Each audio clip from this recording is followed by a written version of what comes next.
from home, like 5 of my friends came. Wow. Wow. Yeah. Okay.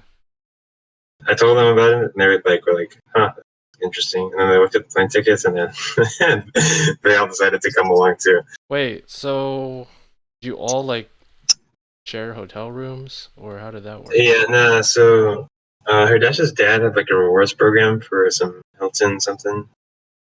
Not even Hilton, was it? Embassy Suites. Was it Hilton? I don't know. Anyway,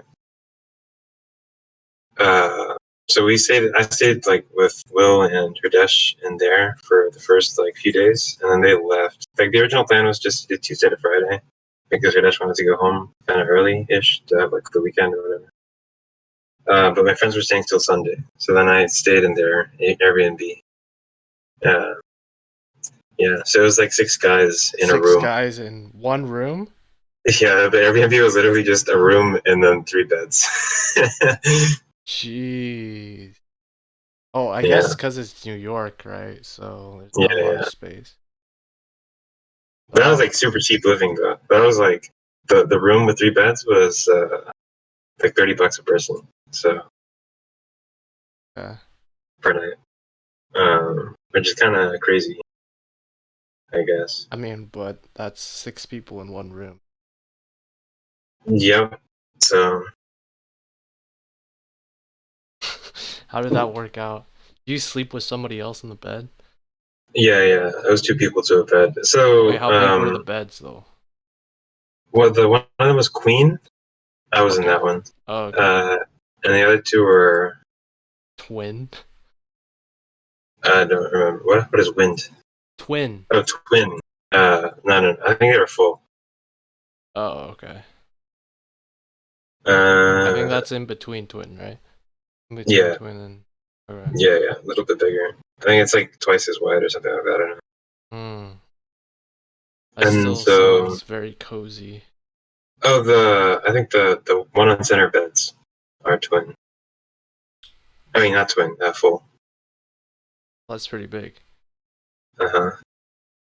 Wait, for comparison, how big were the ones in Hammerslag? Those are twin XL. Oh, sorry. Let me correct myself. One on center is full XL, which is longer.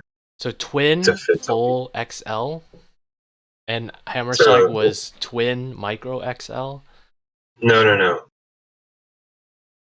One on center was full XL. Okay. All right.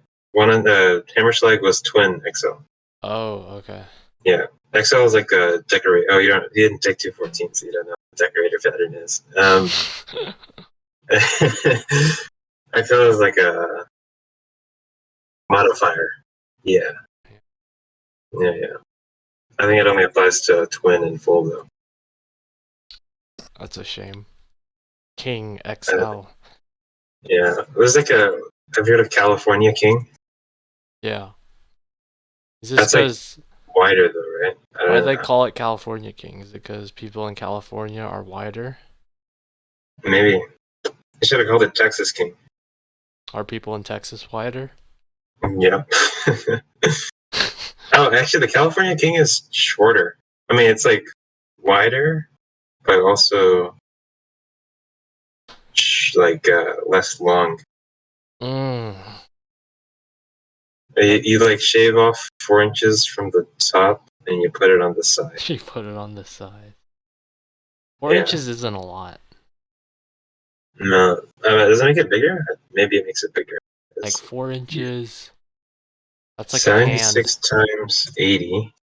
It's barely anything. Compared to 72 times 84. It's 60-80 versus 60-48. Oh, the California King's actually smaller than the regular King. California people are smaller. I think that's the conclusion we can draw. Maybe. Yeah, I guess so. Wait a second. Why would you sleep in it this way? I can't fit. Wait, this 6 feet is nothing. I'm longer than 6 feet. I just realized. Yeah. Do you stretch your legs out the whole way though when you sleep? Sometimes I do. I mean, I like having the option, you know. Yeah. Fair point. Sometimes I curl up. I don't know.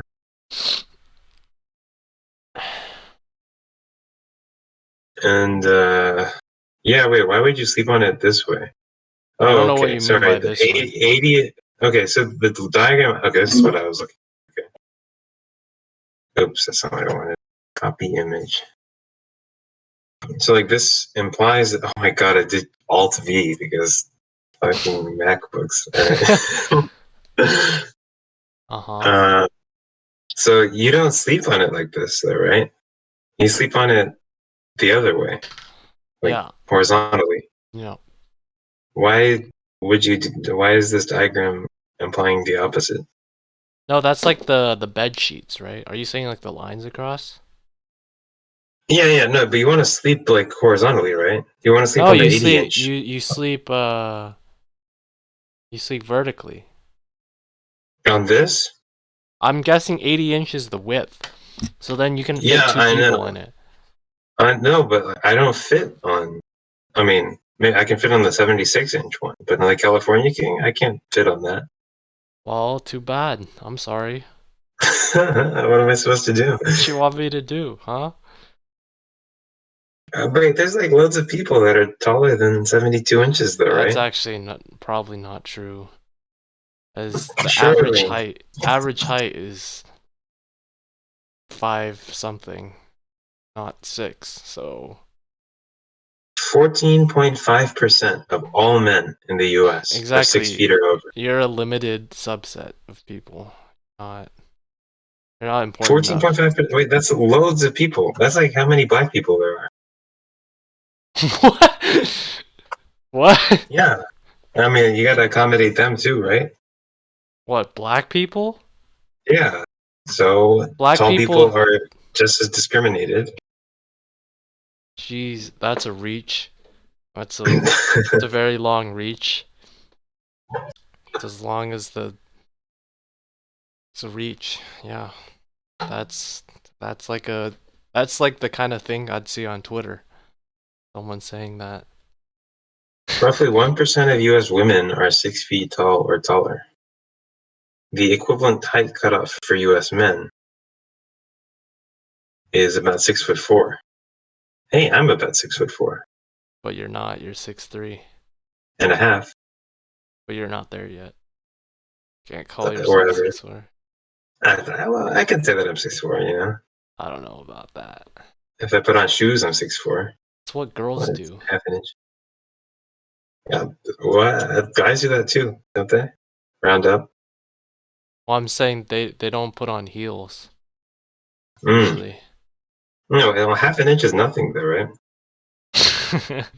Yeah, keep telling yourself that. It's okay. Okay, do you wanna let's like get started? Yeah? Yeah, sure. Wait a second. Some very famous tall guys. Okay, number of U.S. population that are this tall. All right. Okay.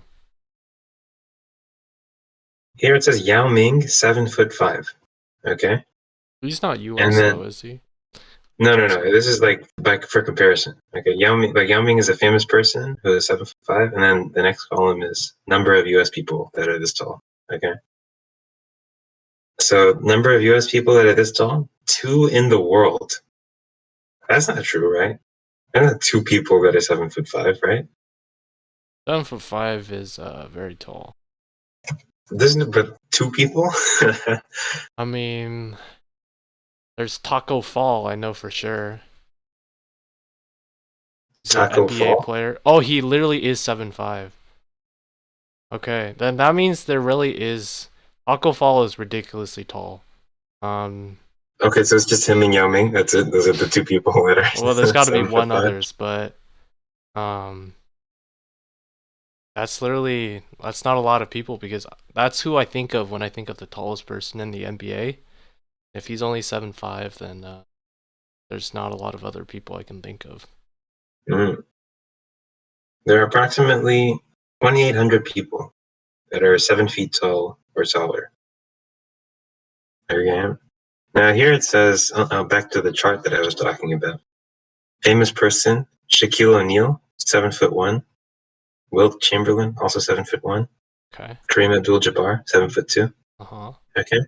Number of U.S. population this tall, 28. Percent or 28 people? 28 people. Okay. In You USA. I don't know. 28 people? That's it? Out of 328 million or whatever? I don't know, man. Could be. Like, those are tall people. Only about 85 to 150 people in the U.S. are 7 foot tall or taller. Are only 7 foot? I mean, That's kind of crazy, bro. Can you imagine being 7 feet tall? That's like too tall, right? Like, you can't fit in doorways and shit. That's too much, bro. You hit your head on everything. Your blood, I like, bet your that's like what people say about 6 foot people. No. But like everyone's 6 foot, you know. No one's 6 foot. No, well, it's like 14% of the U.S. population, Patrick. Okay, That's not a lot of people.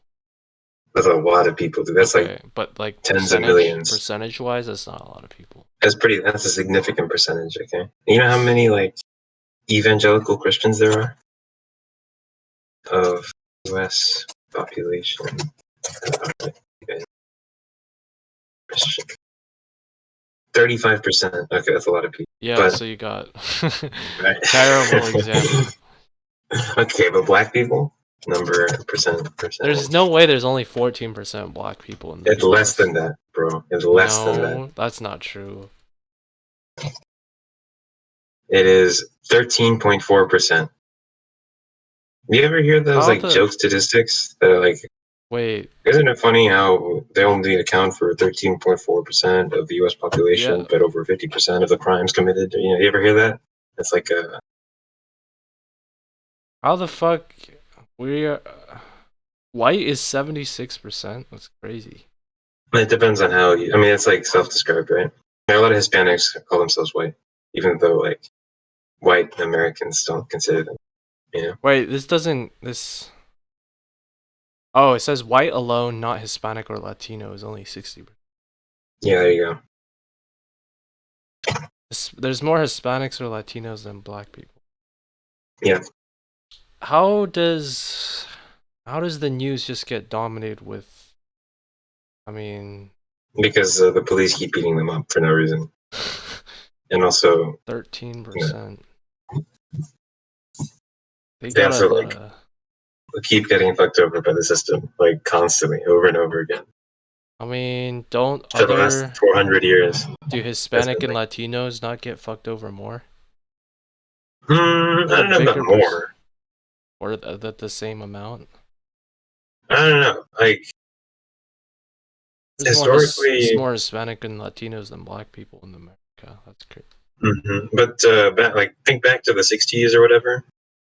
So most of the black people that are in this country today have been here for long time. Yeah, basically since the 19th century, right? Like pre-1860s, they arrived. But most everyone else, right, all like Latinos and Asians and whatnot, arrived in like the 20th century, like after 1950, sort of. And by then, like the civil rights movement had already been. You know what I'm saying? I mean, this is just a guess, but so like this the cycle of poverty or whatever. I'm not like disparaging the struggles faced by Latino Americans, but I'm saying if for generation after generation, your family has very consistently been fucked over by the system, it's more likely that you will also get fucked over by the system. You know? Is that the argument for when people say what you were saying? They're only 13%, but they make up like over half of crime. Is that how you would like counter that? Like they're being fucked over by the system, or how do you explain that then? Well, I don't know. I mean, like, yeah, that's That's a good example. Also, okay, so I mean that's like a joke statistic, right? I mean, no, it's a real statistic. I don't know if it's over half, but it's like some like disproportionately large percentage. Yeah. But like that's a very commonly cited thing by like white supremacists or whatever. People who are trying to like put black people down, right? Because like, oh, they're all criminals, so we need to increase our police presence or whatever. That, which is like a complete joke, right? Because Yeah. So how do you still explain like that statistic? Like, so it's like a historical thing, right? So, racist policeman sees black person, right? It's like, oh boy, here we go again, right? I don't know. I guess it wouldn't really make much sense for racist policemen to distinguish between black man and brown Hispanic, right? But I don't know. I don't know how it works, but I mean, like Hispanics also experience racism. I think. I mean, I have never, but I'm sure in like poorer neighborhoods and stuff.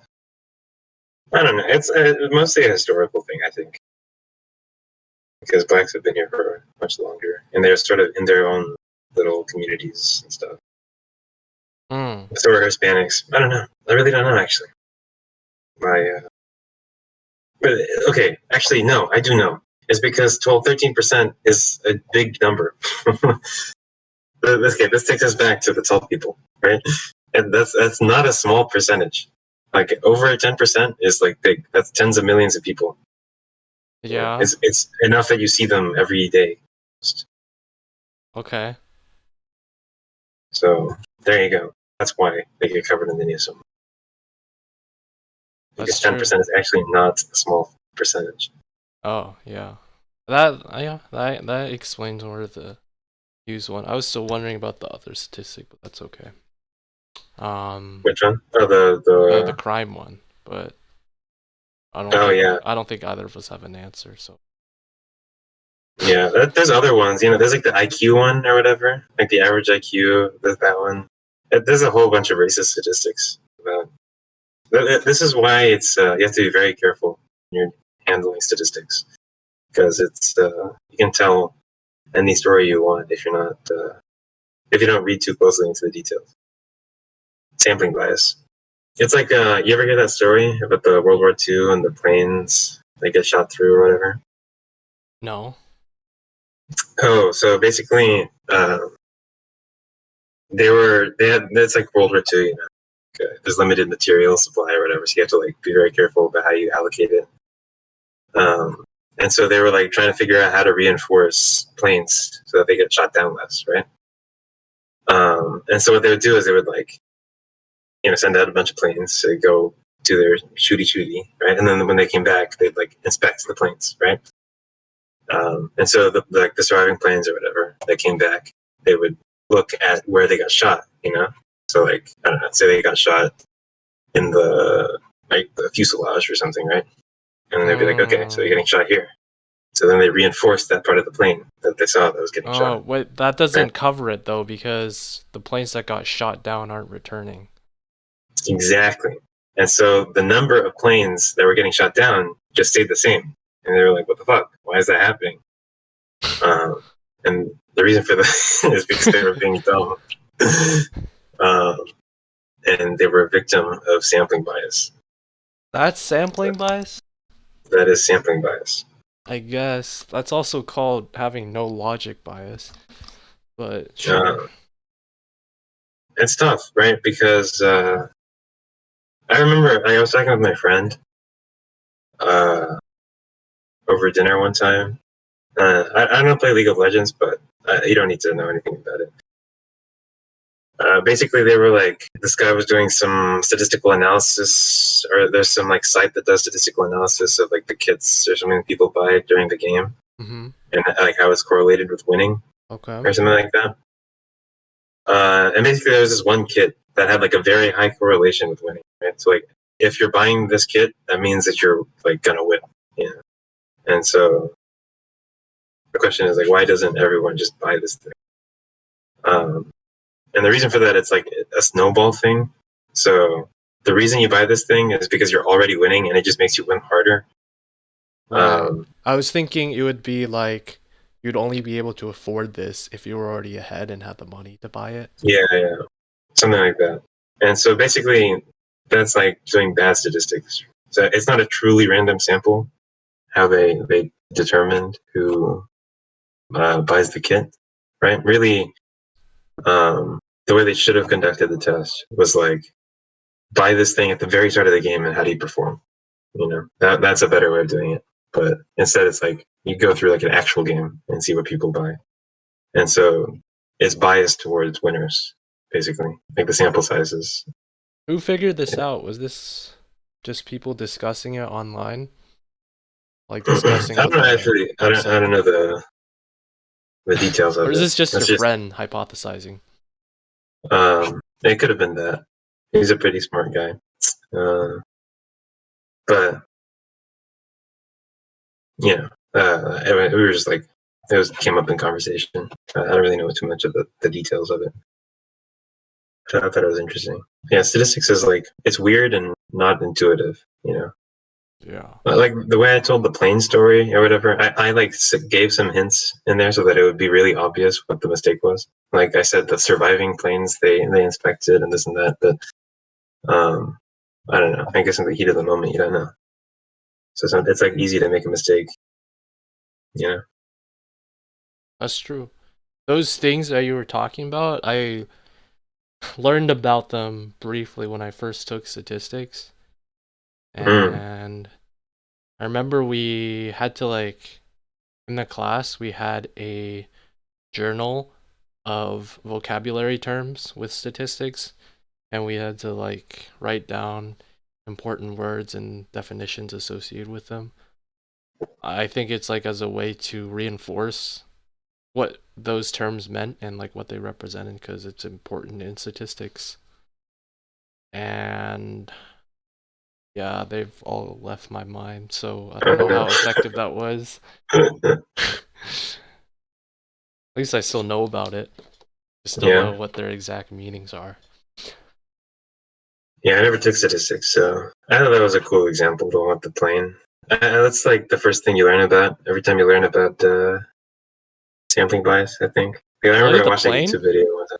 Yeah. I never heard of that as really? It's like a pretty common example, I think. I think it is. Okay, the only reason I think that is because I heard it once somewhere, and then I saw a YouTube video recently that was like something sampling bias. And so I clicked on it, and literally the first thing he talked about was the plane thing. So I was like, okay, I guess this is common. See, I think that is an example of sampling bias right there. It really is. You have two examples, and you're making a conclusion from that. That's yeah, I guess so. But yeah, what can you do? We are an inductive, or maybe that. I don't think that's actually sampling bias. That's more of like a logical fallacy where it's like anecdotal evidence, basically. You use the two examples that you've seen and you generalize it as a example that everybody uses. Because sampling bias, it means more like the way you sample, right? So it would more be sampling bias if both videos, like both sources were from the same person or something. I don't know. Because like you're saying like one thing you learn separately and the other thing is like separate on like YouTube, which is a different platform. I think that's not sampling bias then. Both videos were recommended to me. Okay.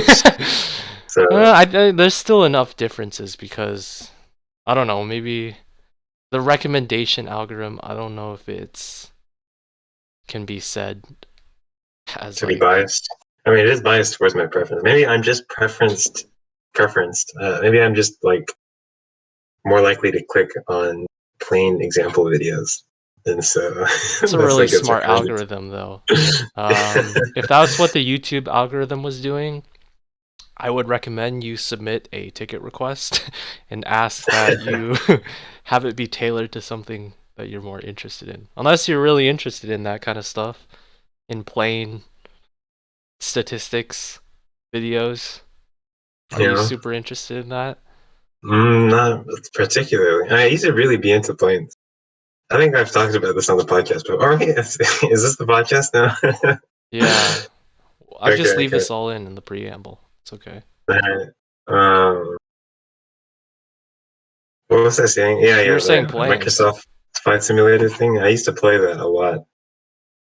I Is really that the enjoyed only reason why you're really into planes? Just from that? that. Yeah, pretty much. So But I why'd mean, you stop it's playing then? I don't Diminish know. your love of planes. I this was a long time ago. Like back in, I think the first time I played it was when I was like 8 or something. Back in the day, like 2009 or something. Um, and then I got like a new computer, and I didn't know how to get it back because I didn't know how anything worked. When you got a new computer, were you given administrative privileges? Your parents like give that to you? Yeah. I Oh, mean, that's not something that you really give, right? It's just like, is it? I mean, I thought it was like you just automatically have that privilege. well, that's true when you first create it, but whenever I had my first few computers, I wasn't given admin account. Like my dad had it. So if I wanted to download Mm, anything or do anything with the computer, I had to ask him. mm, And I feel like that was a way to like restrict or like control kind of what I could play. mm. So I couldn't just go Yeah. around downloading everything. No, I don't think my parents knew how to take away our admin privileges. Also, like the computer was like it was like a little old. I mean, not old, but it was like a small laptop thing that was like for me. So they didn't use it.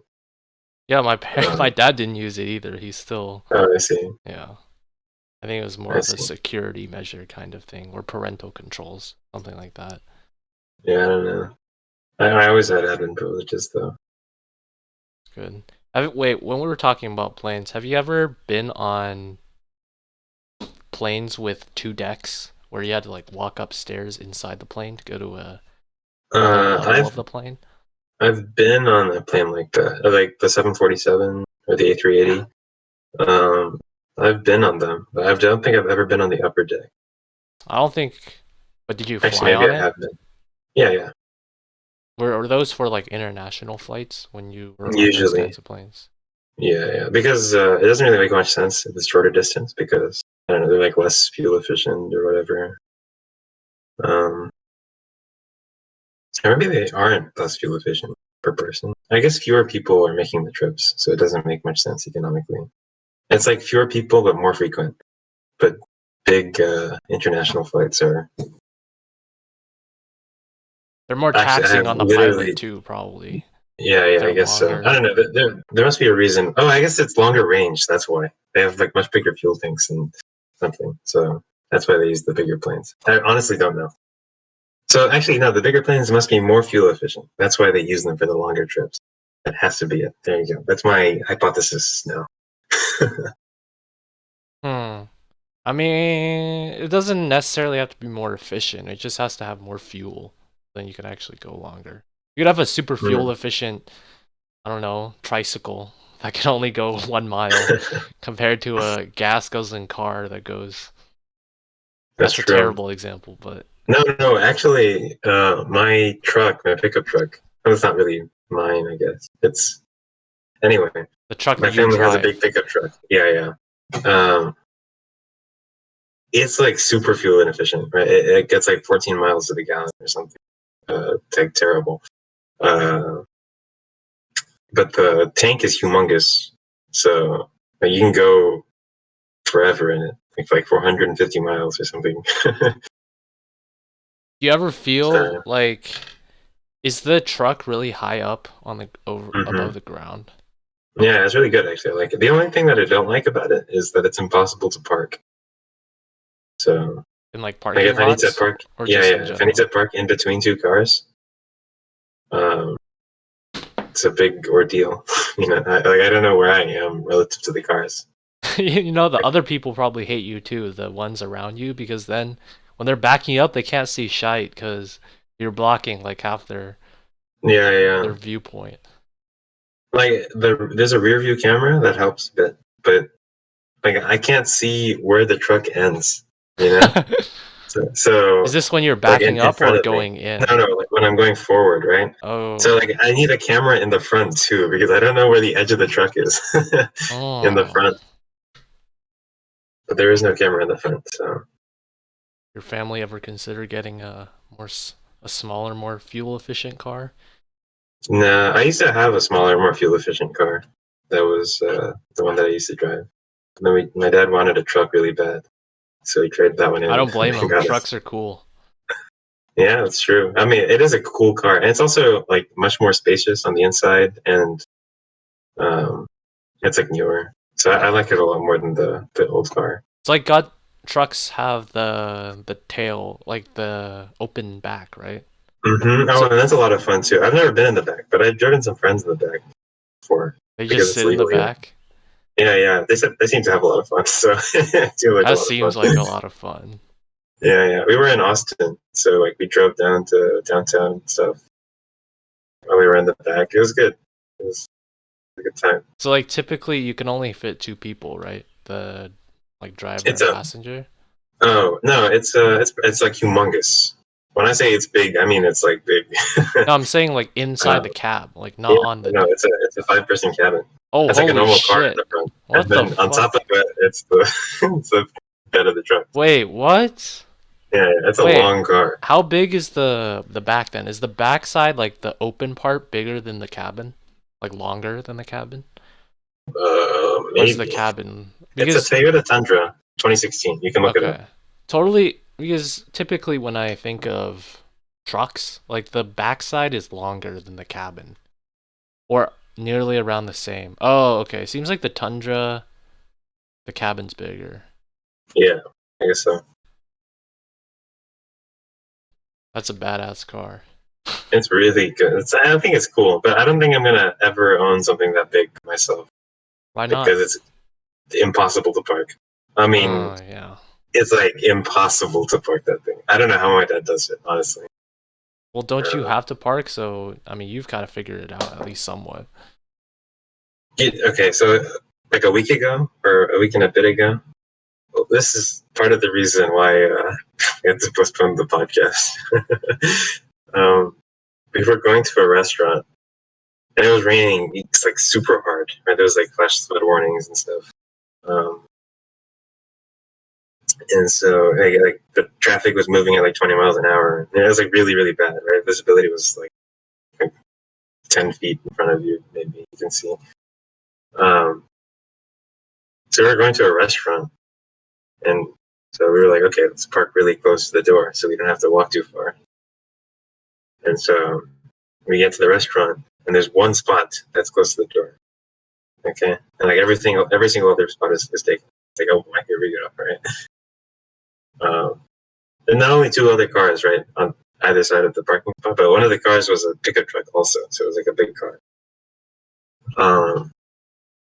And so, and I go in. Oh no, it doesn't work, right? So I have to back up a bit, try again, right? And back up a bit, try again, back up a bit, try again. And every time it just got worse and worse and worse, and I got like closer and closer to the pickup truck, to the right next to it.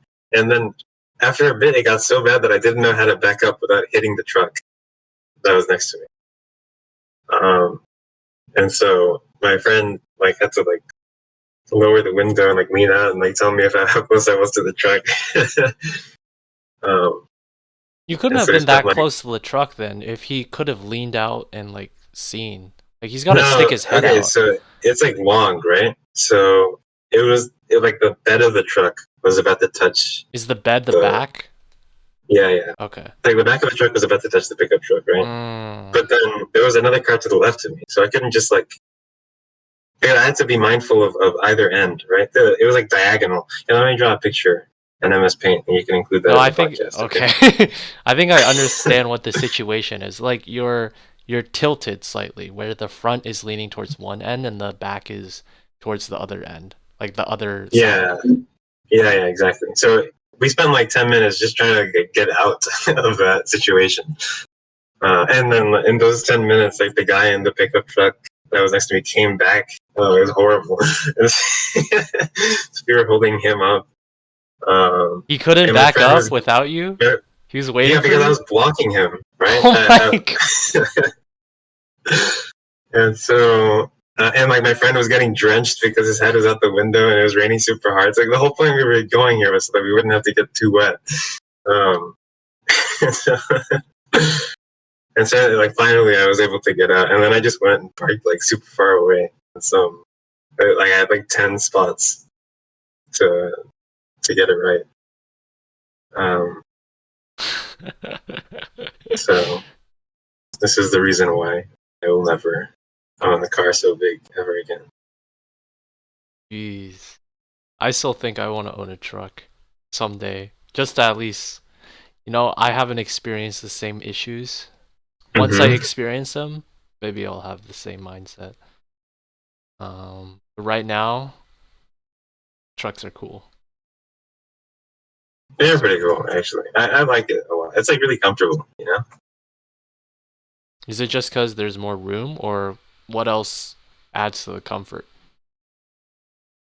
Yeah, that's pretty much it. You have a lot of room. You can get a minivan then. Those probably have a lot of room too. They're pretty big. Yeah, but they're also big and probably hard to park. I think I'm gonna get like a Mini Cooper, really Aren't easy those to park. small though? Yeah. So then, but that doesn't help your comfort then. They're gonna be small inside. But then it's easy to park. Okay. Okay, I'll get like a.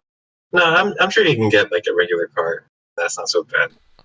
Why don't you just get like an SUV then? That's like more of an in between the two. Yeah, that too. But I kind of want to, those like Tesla sports cars that drive themselves. Yeah. Dude, I watched the video of one of them. Itself. This dude on YouTube, he does a lot of videos regarding autonomous driving stuff. And he made this video showcasing like this new Tesla autopilot thing. And he also, on the bottom of the video, he showed a visualization of what the car sees, like how the CV or like the AI like tracks the objects and stuff. Yeah, and it was really cool to see how like the car like notices the cars around it, and like sometimes it ignores stuff because it's like not important, and like how it tracks stuff. It's pretty cool, pretty darn cool.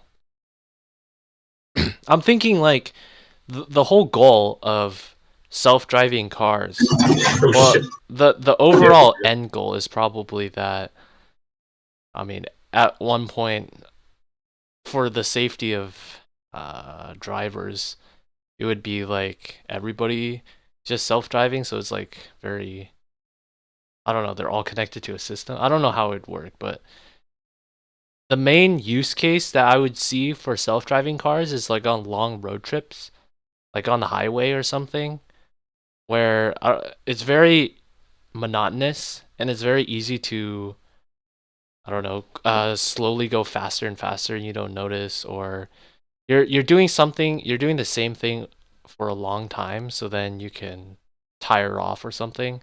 And then I feel like that's where self-driving cars can really shine, because first of all, that part doesn't have to be as complicated because there's not as many moving parts. Like, it's not like in a parking lot where there's a lot of unforeseen hazards that can pop up really quickly, like with people walking in front of the car, a lot of cars stopping and starting. Like, if you're just driving down the highway, then like a interstate or something, it's probably easier for the AI, I think, than in a parking lot. And that would help with with people going on road trips, I think. That would probably be my idea of like the best case where self-driving AI would be helpful. Yeah, I guess so. I mean, if the car could park itself, that would be really cool too, though. I've seen those in some commercials, like they advertise that the car can parallel park by itself. That's not easy. That's like, I can't do that. Yeah, I can't do that either. On my driving test, so I didn't take it with the DPS. It's DMV in most states, I think, right? In Texas, they call it the DPS. The DPS. Anyway, what does that stand for? The Department of Public Safety. Oh, what the hell? Yeah, I don't know. Anyway, you go there, so usually to get your test or whatever, right? But I went with like a third party private. And so we were doing the test, and the guy was like, so it was like through a neighborhood, right? And he said that like the houses where like usually keep the cones, like they got mad, so they had to take the cones away. So just like imagine that there's two cones here and then parallel park between them. And that was my parallel parking section of the driving test. So there were usually cones, and they had to take away the cones because the house owners were mad about that. Yeah, because they kept them like in front of houses, right? Oh. It was like the whole test was in like a residential area. Why didn't they just pick up the cones then? And then we'd have like the road driving. Like just store the cones in the car, and then when you need to do the test, that parallel parking part, just take the cones out, put them down. When you're done, just pick them back up. Like, how would the homeowners still be mad about that if it's not permanently there? I assume that was the reason. Okay. Or but there might have been some other reason. The cones are just permanently in front of the house. What I was proposing is you just store the cones inside of the test vehicle, right?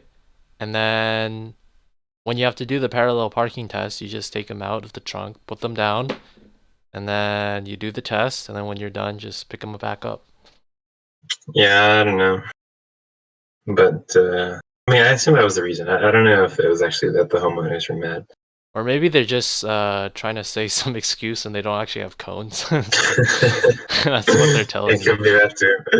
It seemed like some guy and his daughter, and they were just running the things. I don't know. They just like had authorization for some reason. Your friends go to them to do the test, or is it just you? I think one of them did. They graded really easy too. I lost 3 points because I went 2 miles an hour over the speed limit, but other than that, I got full points. Yeah, I got a 97 on my driving test. Is that good? I hope so. Out of 100? Oh, what do you need to pass? Like 70.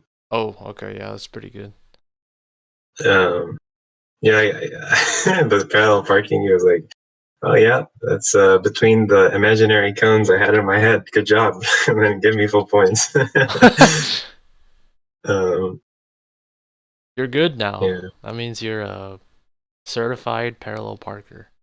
Yep, if you ever want to do that. In the pickup truck, impossible. Oh my god, I can't even imagine how that would be. Yeah, what was the car? So did they have their own car that you had to drive? No, it was my own. That was back in the day when I had the older one. Okay. Yeah. That thing was tiny. It was like a Corolla, so very easy to park. I was gonna say that would have thrown a lot of people off the loop if for the driving test you had to drive a totally different vehicle that you're not familiar with. Yeah. I think like someone who's been practicing with a fit car, you know, like those tiny ass cars, and then they roll up to the DMV. All right, here's your Toyota Tundra driving test. Good luck out there. It's good. Why'd you decide to do a private place anyway, instead of like the DPS? Gosh. Okay. So I tried many times to get tested with the DPS. You have to like make an appointment like months in advance, okay? Because I like fill up real quick. I don't know about months actually. That might be a bit of an exaggeration. It's been a few years. I can believe that. It's like the same with the DFV in my state.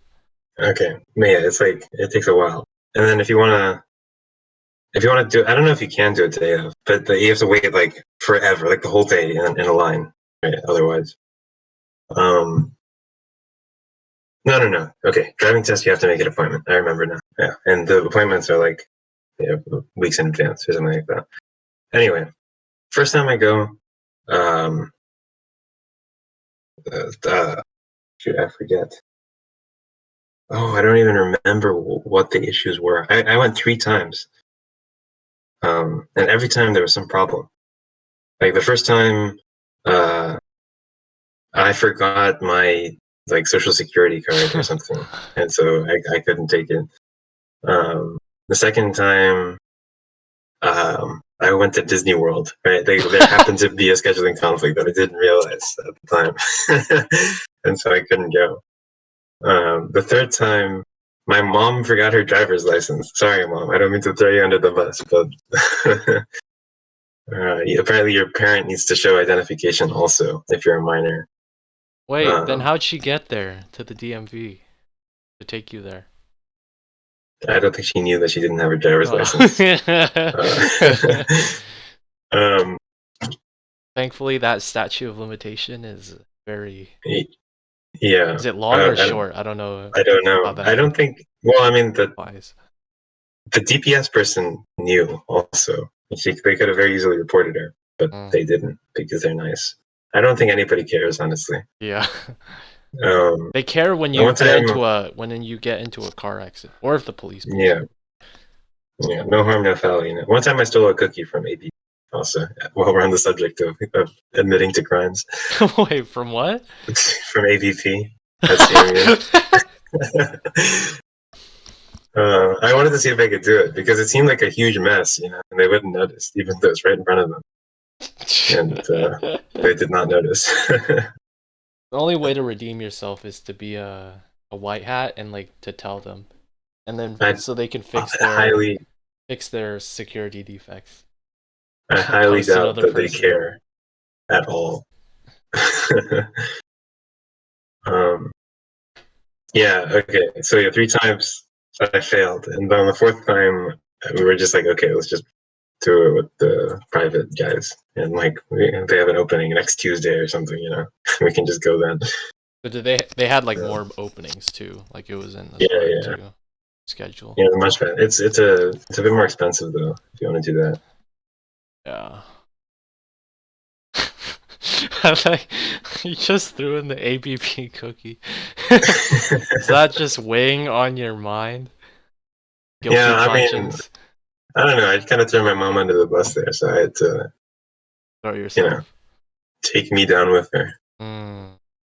Well, you'll have plenty of opportunities these next 2 years to improve your craft.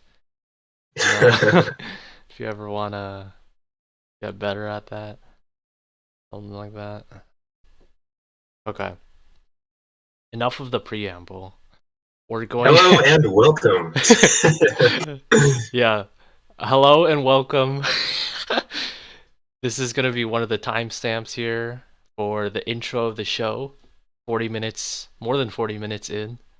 Hello and welcome to episode 10 of TBD3B. We've made it to 10 episodes, double digits. Unbelievable. Yeah. Yeah. I didn't know. What episode of the new season is the? This is episode 2, the second one. Okay. Oh, really? You've only made 2 episodes? Oh shoot. It's actually not too bad. I thought we'd have to go to our first 3-week in between break, but I think this is still 2 weeks after the last episode, so good. A little bit more than 2 weeks. A little bit more, because we were going to do it. We were going to do it last week. We already failed our commitment. We said last week, or not last week. Last time we said that we probably could have done it every week, and then what happened last week? Why did we cancel? Last week.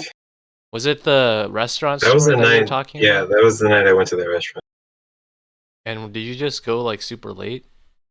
Yeah, I came home at like midnight at my time, which is 10 p.m. your time, I guess. Yeah, could have still done it. Yeah, I did say yeah on the Discord, and then you said be more prompt next time. I'm sorry, Patrick. I've been bad. I've been a naughty boy when it comes to timing things. Do better. Yesterday was like a different kind. We just had a communication lapse. Bad communication. But it's okay. We got it done. We're here today with the second episode. And with 2 weeks in between, I actually have a pretty stacked list of topics this time. A lot of things have happened. I don't know if we'll get to all of them, but some of them are actually pretty interesting. So hopefully it'll work out. Yeah. So, I mean, the first thing is Have you ever heard of this service called Quip? No. It's Oh, like maybe is it a TV thing? no, that's Quibi. That's Quibi. Oh, okay. You've No, heard of I've that never heard one? of it. Yeah. Yeah, that one is a disaster too. Does this still exist? I thought it went out of No, I business. think it went out of business.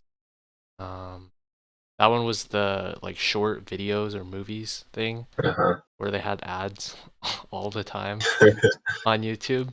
Uh, this is just a short thing I wanted to say. I have to use Quip for my internship work because it seems like everybody on the team that I'm on uses Quip, and it seems like a lot of people at the company I work at also use Quip. And Quip is basically like Google Docs but worse. And Mm. the main reason I say that is the big thing. I haven't searched this up to make sure that it wasn't just me not understanding how to use the software. When using Quip, you can't adjust the font size of your text. Like you can't customize it. You have different preset options of like a heading 1, a heading 2, a heading 3, and like a paragraph text. But you can't actually change the font size of those. Mm. Um so yeah, I'm just throwing Quip under the bus right now because it's really garbage for that. You can't change the font size, and I feel like that's a very critical part of having a document editing service type Yeah, wait, that sounds kind of application. weird. So you just have templates? Like, what if you want to insert a table or something? Well, they have like table templates also and Oh, stuff wait, like is it that. you have like a blank page and then you like insert templates? Is that how it I is? think yeah, something like that. I Oh, haven't okay. had to insert a table yet, but I've seen examples of quick documents and they had tables, so there's definitely some way to do it. But I made sure that I wasn't just lying here. I like searched online because I want to like change the font size of something I wrote, and then I asked, can you change the font size your Quip document? And the answers online were no, you can't. So garbage service. I don't see why you would ever use it. All the things seems like Google Docs just does better. And like, does Google Docs have anchor links? I'm pretty sure they do, right? Within the document, you can like link to different parts of the document. Yeah, yeah, they do. Okay, well then I don't see anything better with Quip. Oh, So you mean within? Okay, so on the sidebar, I know you can have yeah, uh, how do you make different those though? anchors. Like I'm seeing on our own You document can right now, there's two of them, and I didn't create them. you can I just Google how to make them. I think okay, there's a way to do it. yeah. That was just my short PSA that I had to say out. If you ever think about using Quip, don't. Might as well just use Google Docs instead because it's better. It's part of the Google Suite. It's just more user friendly. They're not a sponsor, by the way. They're not a Google did not. sponsor. Surprisingly, they did not sponsor us. No, if one of us were actually working at Google, I think you probably have to disclose that if you were talking like stuff like this. You'd be Um, like maybe to not I get don't into know. legal I trouble. don't I think. don't know. Well, you're not supposed to like speak on behalf of your company, right? Right. Um, like I know with my internship, I had to like I watched a video about what you can and can't say. um, so I assume that there's like something, but I think you can just like talk about how you think that the project is superior. Like that's okay. Like you're as like a private individual, you can say that. Yeah. Okay. I Yeah, yeah, yeah. I was thinking if you have to at least disclose that you're like working there, so there's not like any sense of conflict of interest or anything. That wouldn't really be a conflict of interest. I was saying like something, I don't know, like you're being paid behind the scenes. I mean, you are being paid, but you know what I mean. yeah. Uh, I don't know. I don't know. Um, Another thing that came out of my internship work was that on the team that I'm on, it seems like every 2 weeks on like a Friday, they have some kind of like chill get together thing where you like play games or whatever, or just Mhm. like talk. And I guess it's like a team building activity, right?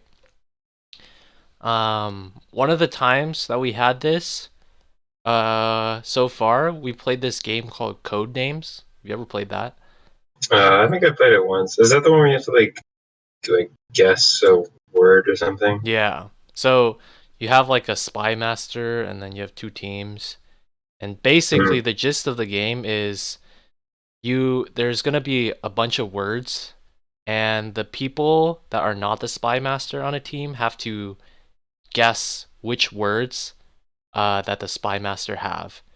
And the only way the spy master can give clues, they can only give one word clues, uh, and a number. And the one word clue basically tries to tell the other people what the words are. The number indicates how many of those words are related with the clue.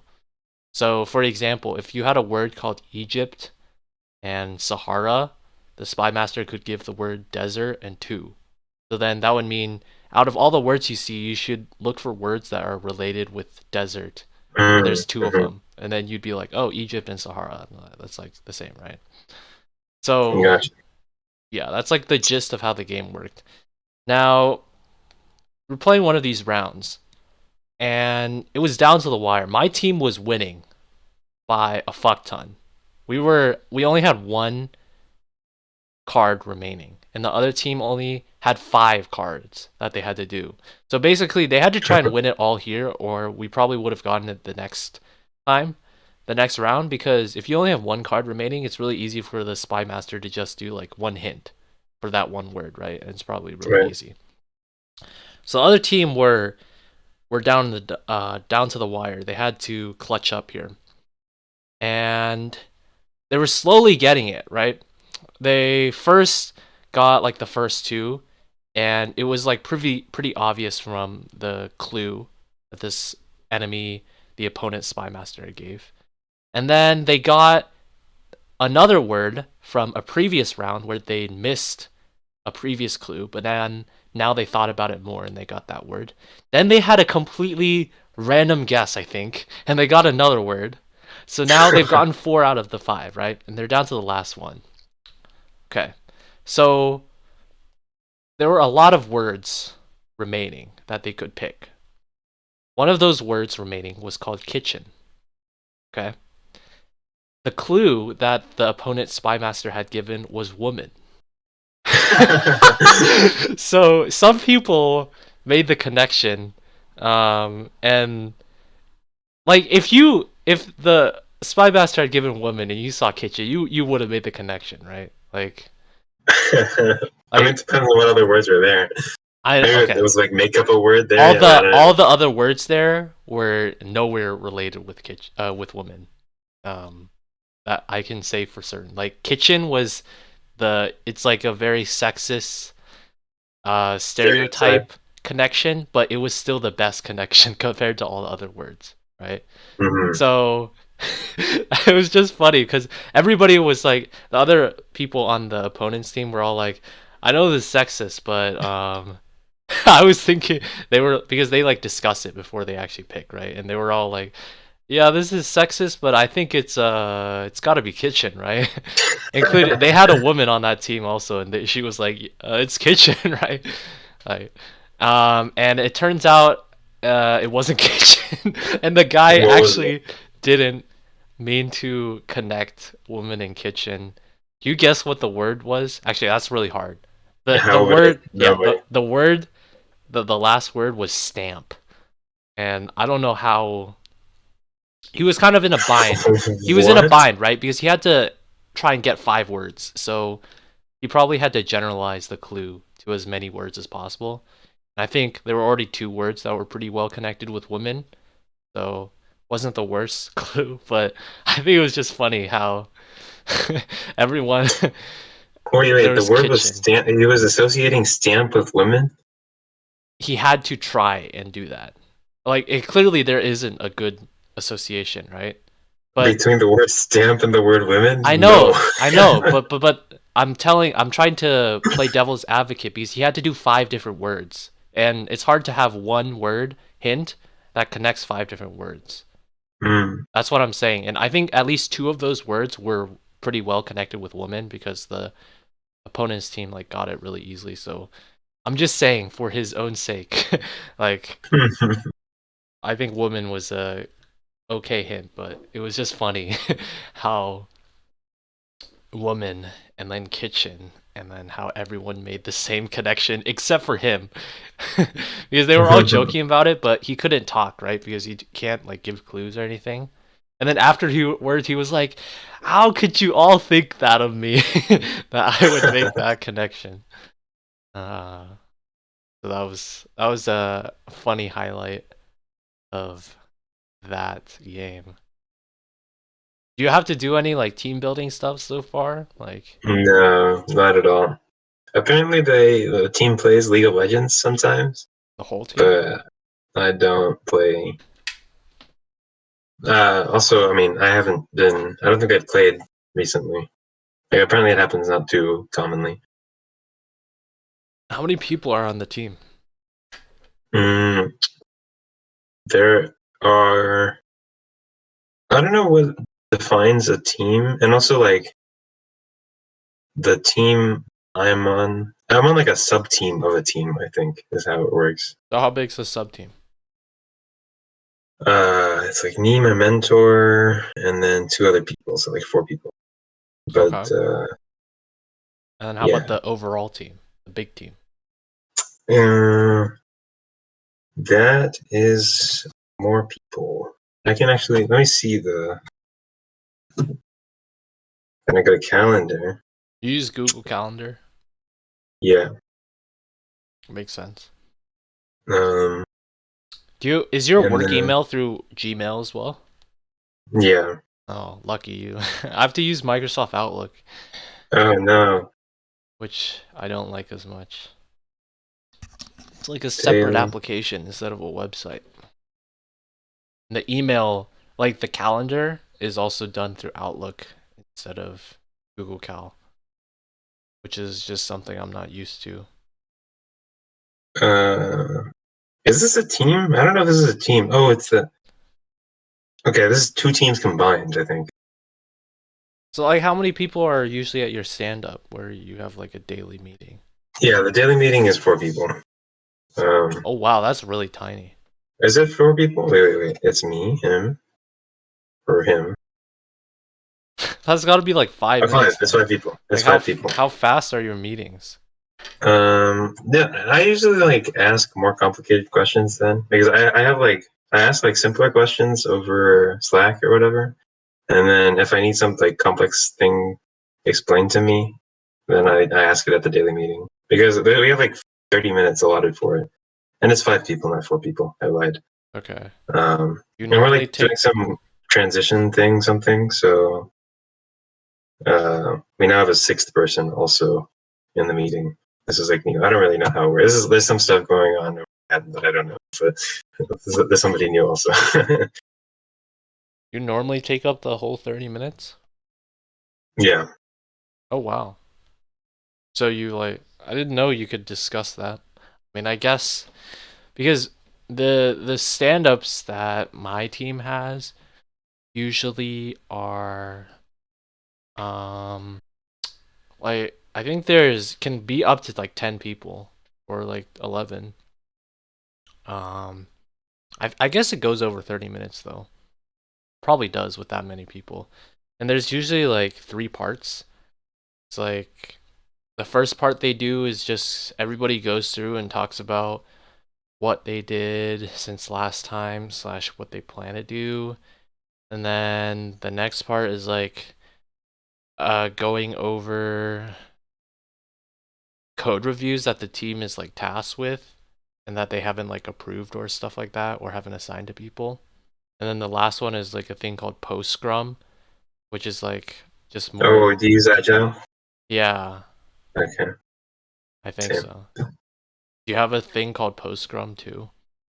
Um, no, but I know the Scrum is an Agile word. I know that. Yeah.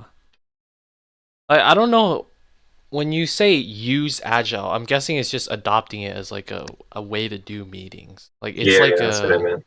yeah. I don't know. I mean, yeah. It's just how meetings are sign, and I guess it does go over 30 minutes. I was just surprised with like half the people can still fill it to 30 minutes. Yeah, we don't really have a structure. It's mostly like we go one by one and talk about like what we did, if we have any questions that are like preventing us from being productive.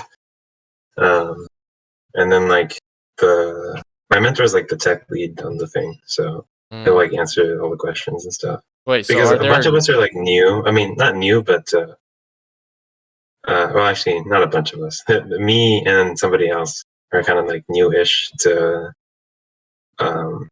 the company, and so we kind of use that time for explanation. You said he's the tech lead, so are there like non-tech people on the team? Everyone's a tech person. Okay. This is the software side. Tech lead just means that he's like responsible for us in a way. Kind Okay, of. I see. He's sort of like the most knowledgeable person in the group. Is he like the manager then, or do you have a separate manager? The manager is the 20 people that I mentioned earlier with the bigger meetings that we have twice a week. He's the manager of like us. So I have a meeting with him once a week, one-on-one. That's like an intern thing. Yeah. Um, And is he tech person as well? He's like, he has an insane resume. I don't want to say too much because I might be like identifiable, but he's very techy. What do you mean when he has like an insane resume? Is it just like his work experience or like stuff he's done? Yeah, pretty much. Yeah. Like I just kind of LinkedIn stalked him a bit. It's like pretty impressive. That's yeah. And look at that, the LinkedIn account was still useful, yeah. My manager, I think I talked about it last podcast, where my manager, he's already leaving, right? He's already left at this point when we're recording this. He's already left the company, Oh, really? and started somewhere else.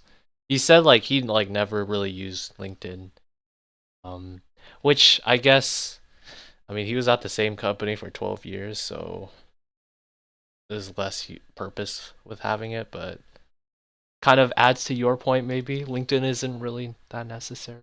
Probably Yeah, still. it really isn't. I mean, it's been completely useless for me. The only thing I've used LinkedIn for is LinkedIn stalking people, and you don't need a LinkedIn to do that. You just need an incognito tab. So there you go. At least LinkedIn isn't like Team Blind, where they where it requires you getting an account to like look at threads. That's like the same with Glassdoor too. You have like if you don't make an account, I think you can't look at some of the stats and stuff. Glassdoor.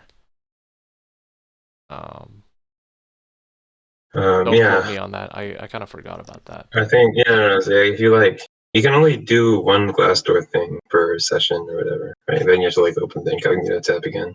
Yeah. Quite annoying, but happens. Nice. So another thing I've been doing this summer, besides internship work, is, I don't know if I told you about this, is I'm playing on a team for Team Fortress 2, like a competitive league. Oh yeah? Yeah. And it's been a pretty fun experience. I mean, we're getting thrashed. It's kind of unfair in that so the league that we're in, a little bit of backstory. There's this term called sandbagging. You know what that means? No. Okay, it means when you are a better player, but you play in a lower div. Like you purposely play down. So then you can like, it's like smurfing, but like in a competitive sense, right? And everyone knows you're a smurf as well, because I mean it shows like your competitive history. So sandbagging was a big problem in the newcomer division. The newcomer division is like the lowest division, and it's the division that our team probably should have been placed in, because we were a team formed from a thing called newbie mixes in TF2, and that's like solely focused on getting people with very little or no competitive experience together to play on a team, right? So we should probably be placed in the lowest division. Well, the league organizer for North America, the primary one for Team Fortress 2, is called RGL, Recharge Gaming League, and they had like an issue with sandbagging for the past few seasons in Newcomer, and they wanted to try and fix that. So there's two main game modes in competitive TF2, and I play one of them called Sixes, and it's like the main one, but there's another one called Highlander, which is 9v9, where it's one person from each class, because there are 9 classes in TF2, right? Two of the Okay. people on our team, we were playing Sixes, which is 6v6. Two of the people on our team had somewhat high level, like medium to high level experience playing Highlander. And Highlander doesn't translate that well over to Sixes. Like, it's not a very one-to-one translation or correlation, where if you're really good in one game mode, you'll be really good in the other. But either way, the RGL, the league administrators, they saw that two of our players had somewhat medium level experience in Highlander, so then they moved us up a division to the amateur division, which is like one above newcomer. But then they've done this with like a ton of teams and a lot of like really good teams, and then so they did that with a lot of the teams, new teams, and then they tried to move up some of the old teams that were in the past few seasons of newcomer that were just staying there, and then I guess they didn't remember to do that with some of the teams that were still in amateur. So the amateur league this season has some 66 teams, like over 60 teams. And Okay. a lot of the teams are really good. And we definitely shouldn't be in this league. So all of what I was just explaining is just to preface why we've gotten shit on in basically all of our matches. We won the first match 5-0 because the other team we were playing, they were also a newbie mixes team, and then they had 2 ringers, which means like 2 substitutes. Like 2 of their people couldn't play the official match. And then the next 3 matches we've gotten rolled, losing 0-5, 0-5, 0-3 each time. So for the game performance, I guess overall the experience is fun. We're getting fucked in the ass, which isn't as fun, but it's still okay. That's not the main reason why I was bringing all this up, but what were you gonna say? Do you still do casting? Oh, I haven't done casting as much, no. Just focusing more on this instead. So what were you gonna say? I was gonna explain more why I was bringing this up, but the main reason I decided to even play this was because I had more time finally during the summer, and I don't know if I'll ever have time again in like next few summers, because it's a unique summer where I'm still at home, so there's a lot more time. So I thought this might be one of the last opportunities. And yeah, the reason why I was bringing this up, so there's actually like 3 spin-off topics that comes from this. Okay, the first one is I have a teammate on the team, and I've gotten to know some of them like just through talking after scrims or matches and just playing like some games together.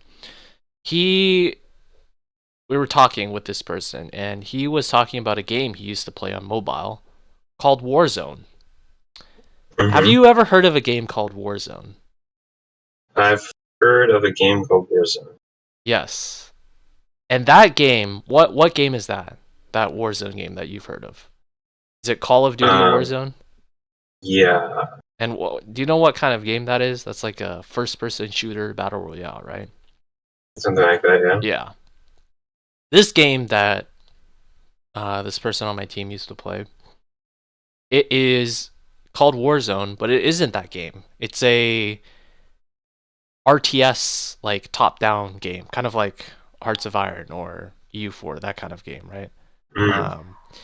And this guy, it's like an indie game that was on mobile. It's also on browser. He made the game before Call of Duty Warzone, right? Okay. So when I was just talking about Warzone, I just said Warzone, and automatically you made the association with Call of Duty Warzone, right? Yeah. Apparently, Activision kind of think the same thing because this dude is now getting sued, and they want to take his Warzone title, so they could just use their official marketing as just Warzone instead of Call of Duty Warzone. Mm. And this was something that was really, I mean, that's just another reason to hate Activision, yeah? Yeah. You can see I linked the GoFundMe that he has. He's trying to countersue. And here he describes, "Hi, I'm Randy. I'm being sued by Activision for being an indie game dev. In 2017, I launched my indie game Warzone, and then in 2020, Activision launched Call of Duty Warzone, and now they're trying to steal the name." Yeah. So it's very sad. Long story short, I supported the cause. I donated $10, I think. Oh, that's some internship money going towards that. Huh? Yeah. Help the cause. That's Fight motorcycle money. fight against the gaming oligopoly. Oligarch. I don't know how you're supposed to say it. Oligarchy. Oligarchy. Or oligopoly, depending on what you meant. I think that's what I was meaning. The oligopoly. Okay. Yeah. The microeconomic sense. Okay, gotcha.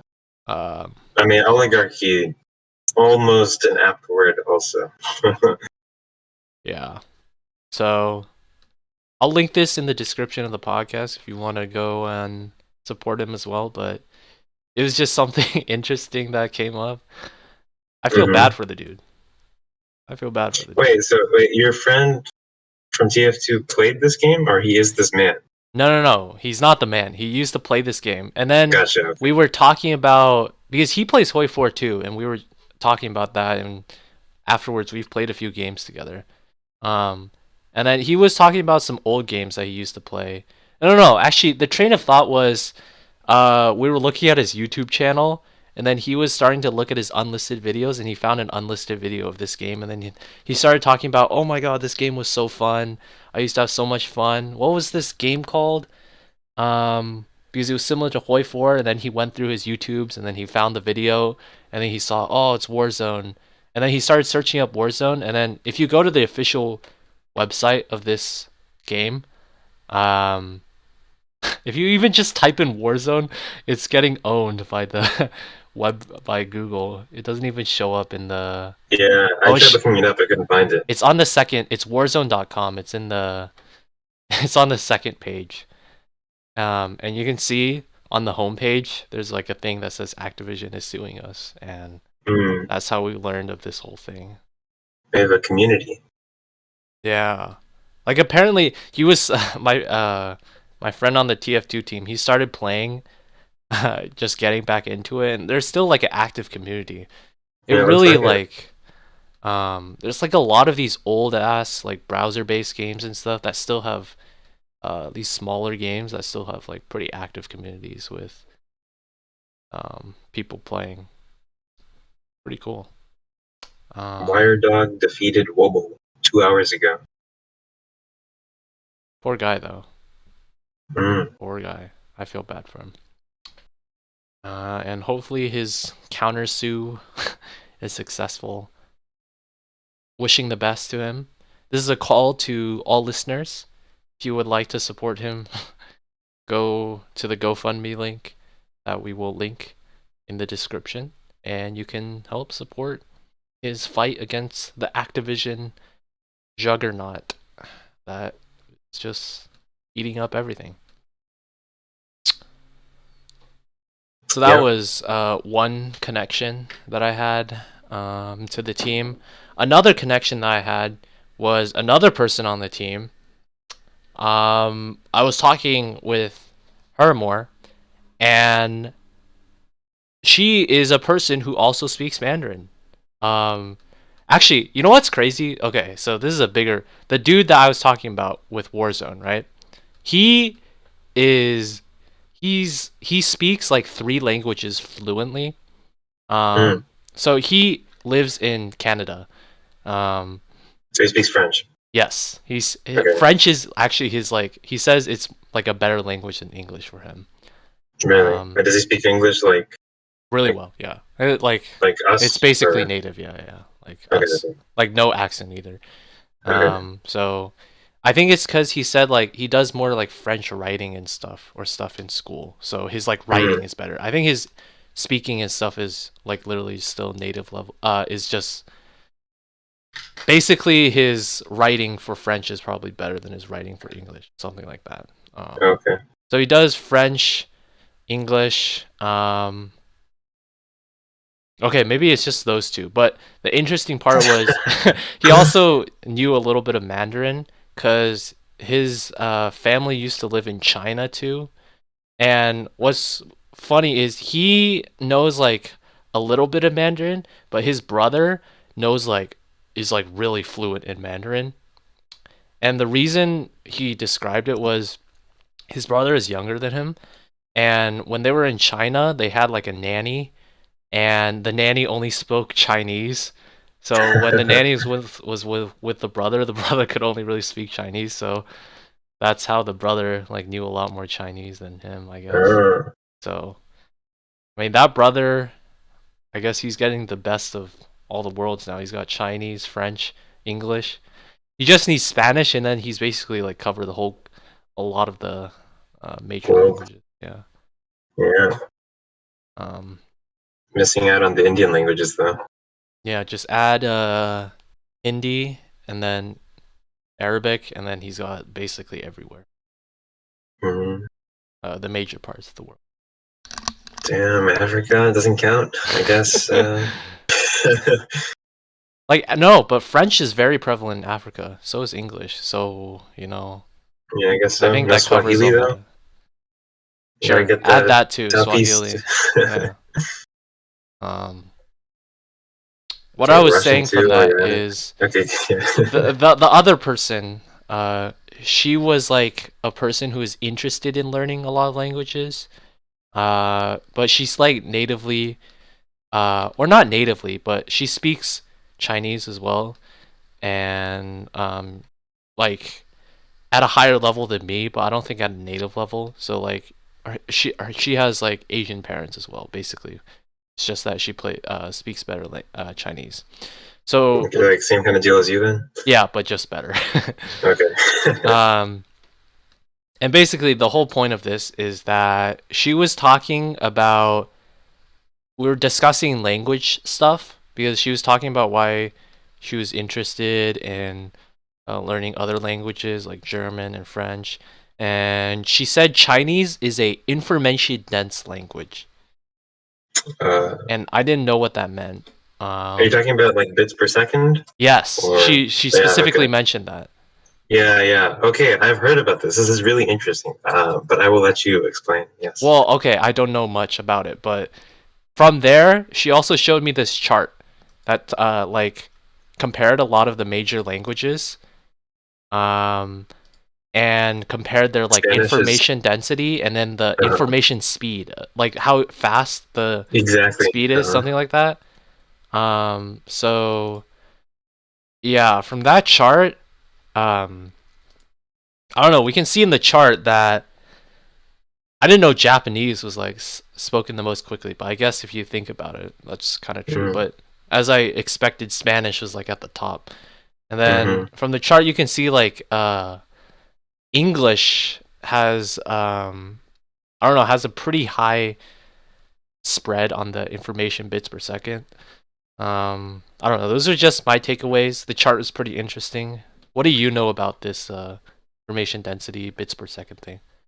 Yeah, basically this. Like, if it's less dense, then they'll speak faster to compensate. And so, basically, in most of the languages around the world, um, like you'll kind of see a similar spread, um, because like you'll see that the variation is a lot less in the information rate than it is for the syllables rate, or it's like less consistent. And so it's because they're speaking faster to compensate. Um, yeah, like Vietnamese is interesting. What does the numbers on the bottom mean? Like the 30, 40? Yeah, I don't know. Um, This is a bad graph. Oh, actually, no. It's like maybe some kind of relative scale. No, there's probably units. The Actually, I have no idea what these numbers mean at all. Like, I don't even know what the height on the graph means. Yeah, this is a bad graph. I'm guessing the graph means the percentage of people. Like, the peaks mean like this is where the largest percentage of people. Oh, it's like like a density function. Yeah, Okay, exactly. okay. So it's kind of weird. You can see Italian. Look at how spread out it is in syllables per second. It can go like really slow to like really fast. So there's some Italians that speak like this. They speak really fast. And then there's other languages that are very condensed, like Cantonese. That's very condensed. Oh, yeah, that's crazy. Okay, wait. So Italian, it's like, wait. What does it mean? Oh, also, wait. The numbers are explained. The graph literally says syllables per second, so that's what force No, is saying. I know. Yeah, but the height I was confused about. Oh, okay. So that's what you said, right? The density. And I'm trying to correlate these together. Because if you have a lot of syllables per second, you're going to have more information. Yeah, it makes sense, I guess.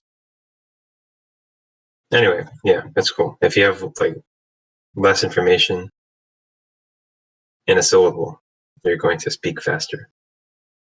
Yeah. So, I mean, that's pretty crazy. It's like Japanese, literally, they speak twice as fast as around Thai, or almost twice as fast as Thai. I don't know what Thai sounds like. I don't think I've ever heard Thai, so can't do that comparison. But Japanese is like, what's 6 to 8? That's like 33% faster than English, or at least the average. Or actually, no, okay, I got it backwards. Okay, so basically, it's the amount of information that's contained within the syllable that matters, right? So if you have less information in the syllable, then you're going to say more syllables per second. Yeah, right. So to convey the same information. Right. So yeah. I think what I was saying earlier was wrong, but I think I got the message across. Okay. That basically means you have less information contained in Japanese then, like per syllable. Right. Or Spanish or Finnish compared to. You ever watch like a Spanish news anchor speak? No, but I know it's fast. They speak extremely fast. It's like you cannot understand what they're saying. It's so fast. I mean, I can't understand what they're saying anyway, but it's particularly with news anchors. It's like crazy how fast they speak. And that's like contained within the Spanish speaking world. Because I don't think English news anchors speak. It's an unfair comparison kind of because we're used to English, but I don't know, it still seems like they don't speak as fast as Spanish. Or I mean, it even seems like Spanish is faster than Japanese. Even though according to this chart, it's not quite so. Yeah, I mean, I don't listen to much Japanese. But yeah, I mean, I can see that Japanese, like it's Japanese is all about syllables, right? Like each letter is like a syllable kind of. Yeah. I don't know. It's pretty crazy. Yeah. I mean, these are like one thing it's missing is it doesn't have Arabic on here or like Farsi. Doesn't have Hindi either or Bengali. Yeah, I don't know.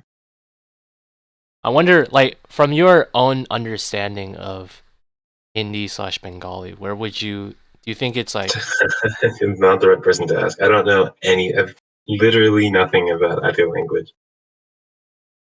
Like, I know as much as you do. Like, how can you judge, like, if your dad speaks Bengali? How would you? No idea. No idea if it's fast or slow. But you can relate it with, like, how fast he speaks English, right? You can compare that. Maybe it's a bit faster. I don't know. Okay. That was a guess, by the way. Maybe get him in here. Get him in the podcast right now. Live sample. Yeah. Oh, that's okay. Wake him up. Hmm. Yeah. Interesting. I put this on the podcast because I knew that we talked about some language stuff before, and I was wondering if you'd heard of the bits per second as well. Because when I heard of bits per second, I immediately thought of bits and bytes. I was ones and zeros. Like, all right, bits per second. There we go. Oh, that brings back memories. I highly doubt you remember this, but on one of the, I think it was like the PSAT in 11th grade or something.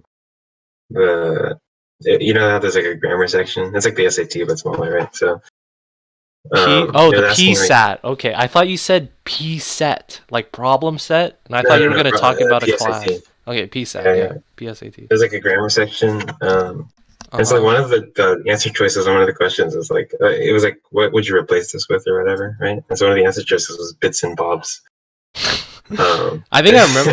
I think I remember seeing memes about that because we Yeah, must yeah. have taken it at the same time, right? Yeah. Yeah, Yeah. for sure. So I was like, so we like meme the hell out of that, and so like we bring it up like nowadays too, bits and bobs. So every time I see bits, I kind of think about that. when did we take the PSAT?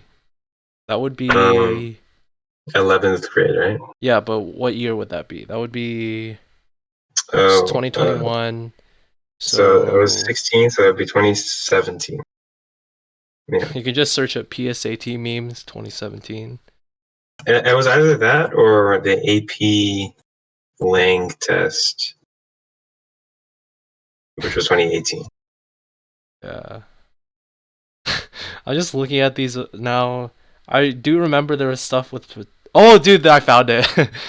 PSAT, correct the sentence. Me, bits and bobs. Someone hitting the button with bits and bobs. Uh, when your ex-husband leaves you, and then the shrimp is leaving. Oh, these were good times. Yeah. Well, just the memes in general. I'm not saying overall. I mean, second semester senior year was a good time, that's for sure. Did you Like take during the I don't world. think you took the PSAT senior year though. That was junior year, wasn't it? No. Yeah, it was junior year Yeah. in So. October. No, I was just saying, I thought you were talking about high school in general. Oh, okay. Yeah, Yeah. I would not go do that over again, honestly. Mhm. But second semester senior year, yeah, anytime. Um.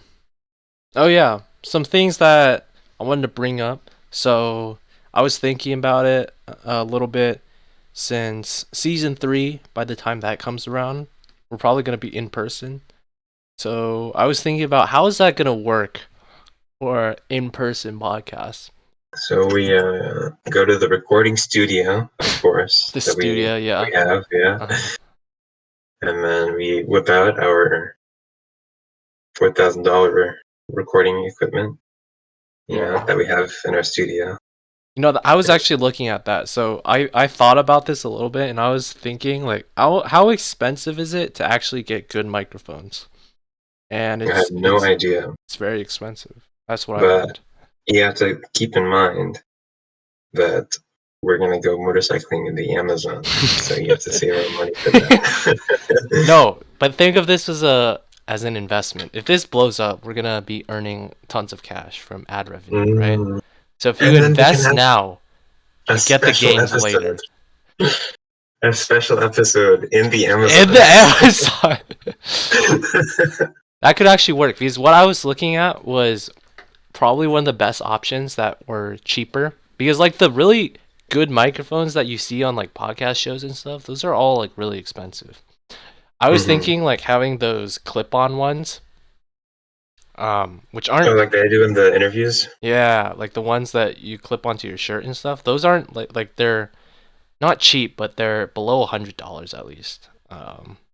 So I don't know. I might try and get some. That's a thought for later because I don't actually know how that's gonna work. Or we can get like one microphone and then share it. Yeah, that could work too.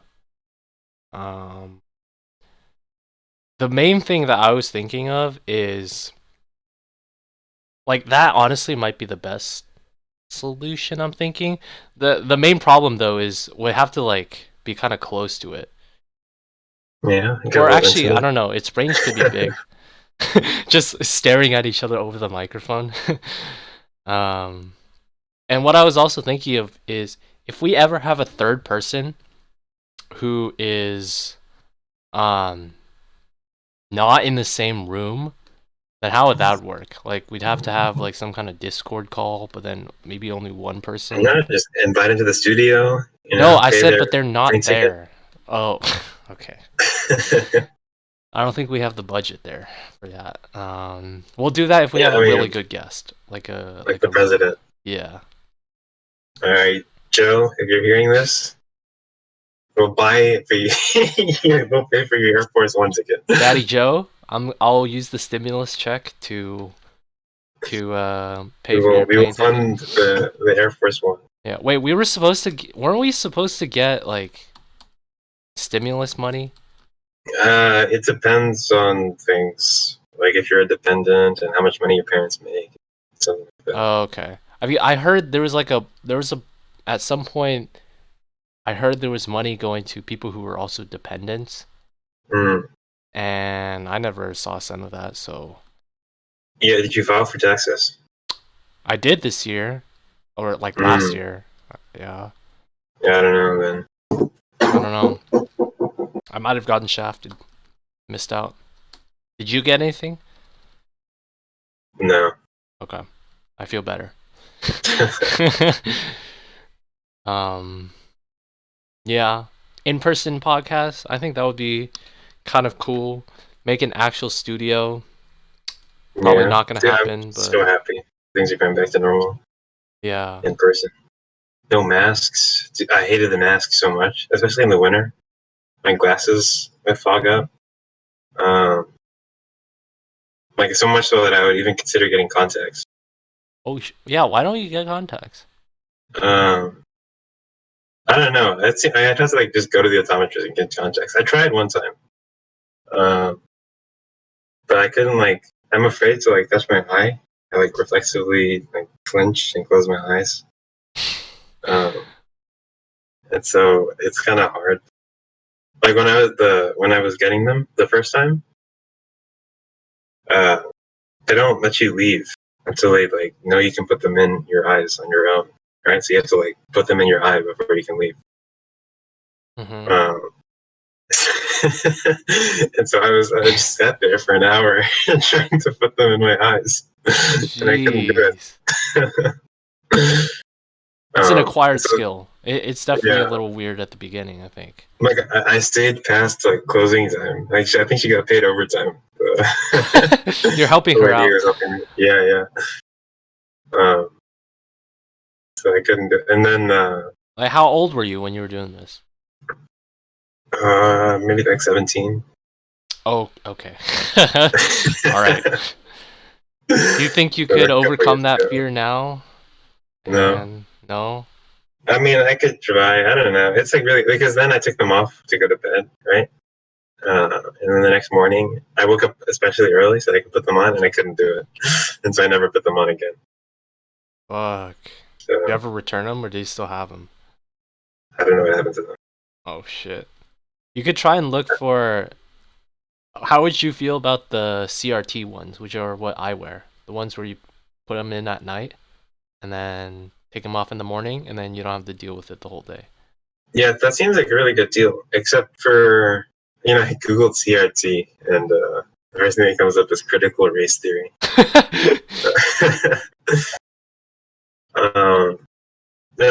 Except you were talking about like getting LASIK. Yeah, I saw not that. wear them. Yes. Yeah. Do you plan on getting LASIK at some point? If there's no like adverse effects of it, I don't see any reason not to. Because glasses are a really big inconvenience. I don't really think about it too much, right? But I mean, I need to bring them with me everywhere. If I lose them, I'm literally, figuratively, actually, not literally, but blind.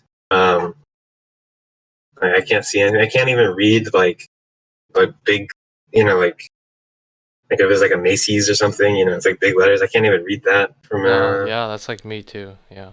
Yeah. Yeah, definitely. besides that thing with LASIK, because I think I have to do more investigations, but just from the sales pitch of it, seems like something I definitely want to do. But yeah, with CRTs, there's like a whole there's a long time you have to go without wearing them before you can like do the LASIK. So that's one downside that I can already see, or drawback that I'll have to basically accept before I do LASIK. I have to go like at least a couple months wearing just glasses before it, which I'm not looking forward to going back to that. And another thing, okay, there's like two things. The first thing is what you were saying with it can be hard to get used to putting shit into your eye. And the second thing is something related with that is with the hard contact lenses, to take them off, because normally with the soft ones you like squeeze them out, right? You like use your fingers and you basically like take it out as you would pick up like a piece of paper on a table, right? You like squeeze it and then like pick it up, and you kind of do the slide same. it off the table so that it's easy. Yeah, except Anyway, you can't really do continue. that with your eye. It doesn't really work. So you squeeze it. With the hard ones, you can't really do it because they're hard. So you use like a plunger, which is like think of like the plunger, like a toilet plunger. Yeah, I've seen you do it. So. Yeah. Okay. So this is the scary part, right? So I'm gonna tell a story, and it happened literally like last week. But it's happened multiple times. But the exact story that I was gonna tell, it happened last turn week. Off the lights real quick. It's not that scary. Right? It's not that scary. But the scary part is just sometimes, if for any reason either the contact slides off your eye, like it goes down your eye by accident or something, which I don't think has happened. I don't know if that's happened with me with hard contacts. It's definitely not happened in a couple years if it did happen with hard contacts. I don't know. So the sliding part, what I mean is like normally the contact is like on your eye, like the part of your eye where you actually see, right? Sometimes it can like slide down, like down off. Yeah, I know that. That's also kind of freaky. That is very freaky. I don't remember if that was with hard contacts or soft contacts, but that has happened to me. I don't know how you're supposed to solve that issue by yourself, because the only way I've been able to solve that issue is when I had other people. So what I'd have to do is like look up, because it slid down. I'd look up and then my parents would like plunge it out for me. Which is pretty freaky, right? Because you can't even do it yourself. Very luckily, that has definitely not happened since like middle school or whatever. So I can't even remember if that was hard contacts or maybe elementary school. It's been a really long time. The other thing that could happen besides sliding down your eye is it's happened a couple times now, and it's only been recent, like past 2 years. For some reason, the contact can sometimes slide out of your eye. Okay? What? Like, yeah, I know. I don't know how, but sometimes it can come out of your eye. And then sometimes when that happens, I don't notice, right? Because, I don't know, it doesn't... Like, once you sleep with it for a couple years, and then you wake up every night with that, it can be hard to tell whether it's in your eye or not. So... the couple of times that it slid out of my eyes, a lot of the times I wouldn't notice until I go down. I use the plunger and then I'm plunging my eye. Oh my god. So it's not as freaky as it sounds like. It doesn't hurt. It stings a little, but it doesn't hurt that much. Plunge your eye. Because like the eye isn't that sticky, so it's not like it sticks to your eye. There's like a coat, right? Of like liquid or whatever. If it sticks to your eye, that would be really scary. I'm very glad it does not do that, because this happened like 2 or 3 times where I'm like plunging my eye. Yeah, story.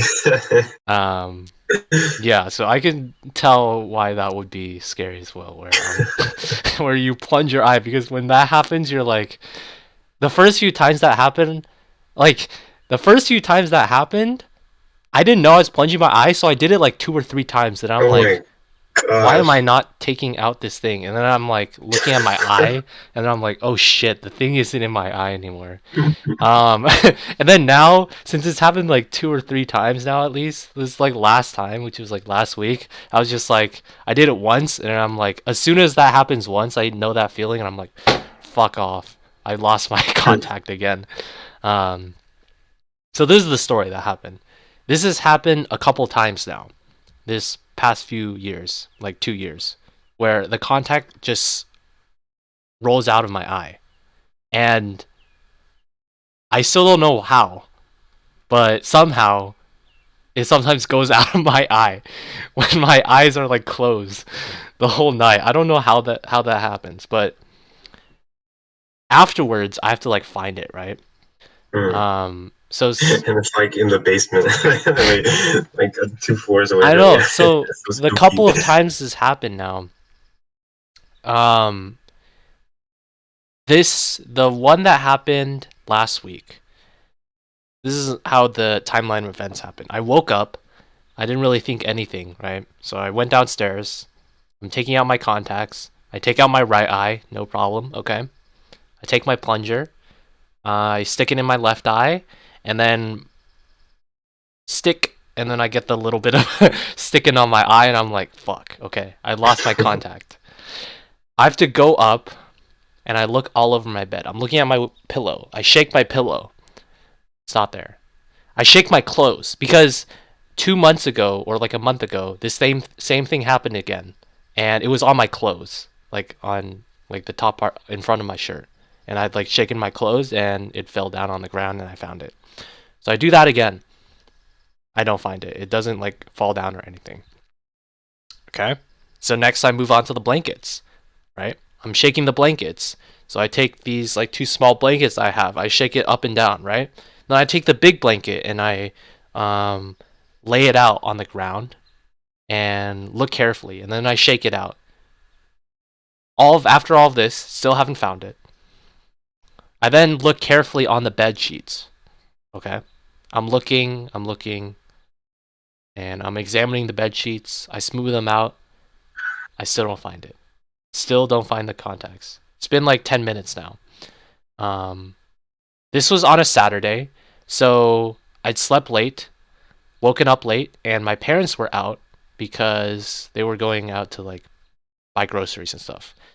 They Hmm. came back around like 5 minutes later. And they were like, "Look at this orange. Your contact was on it."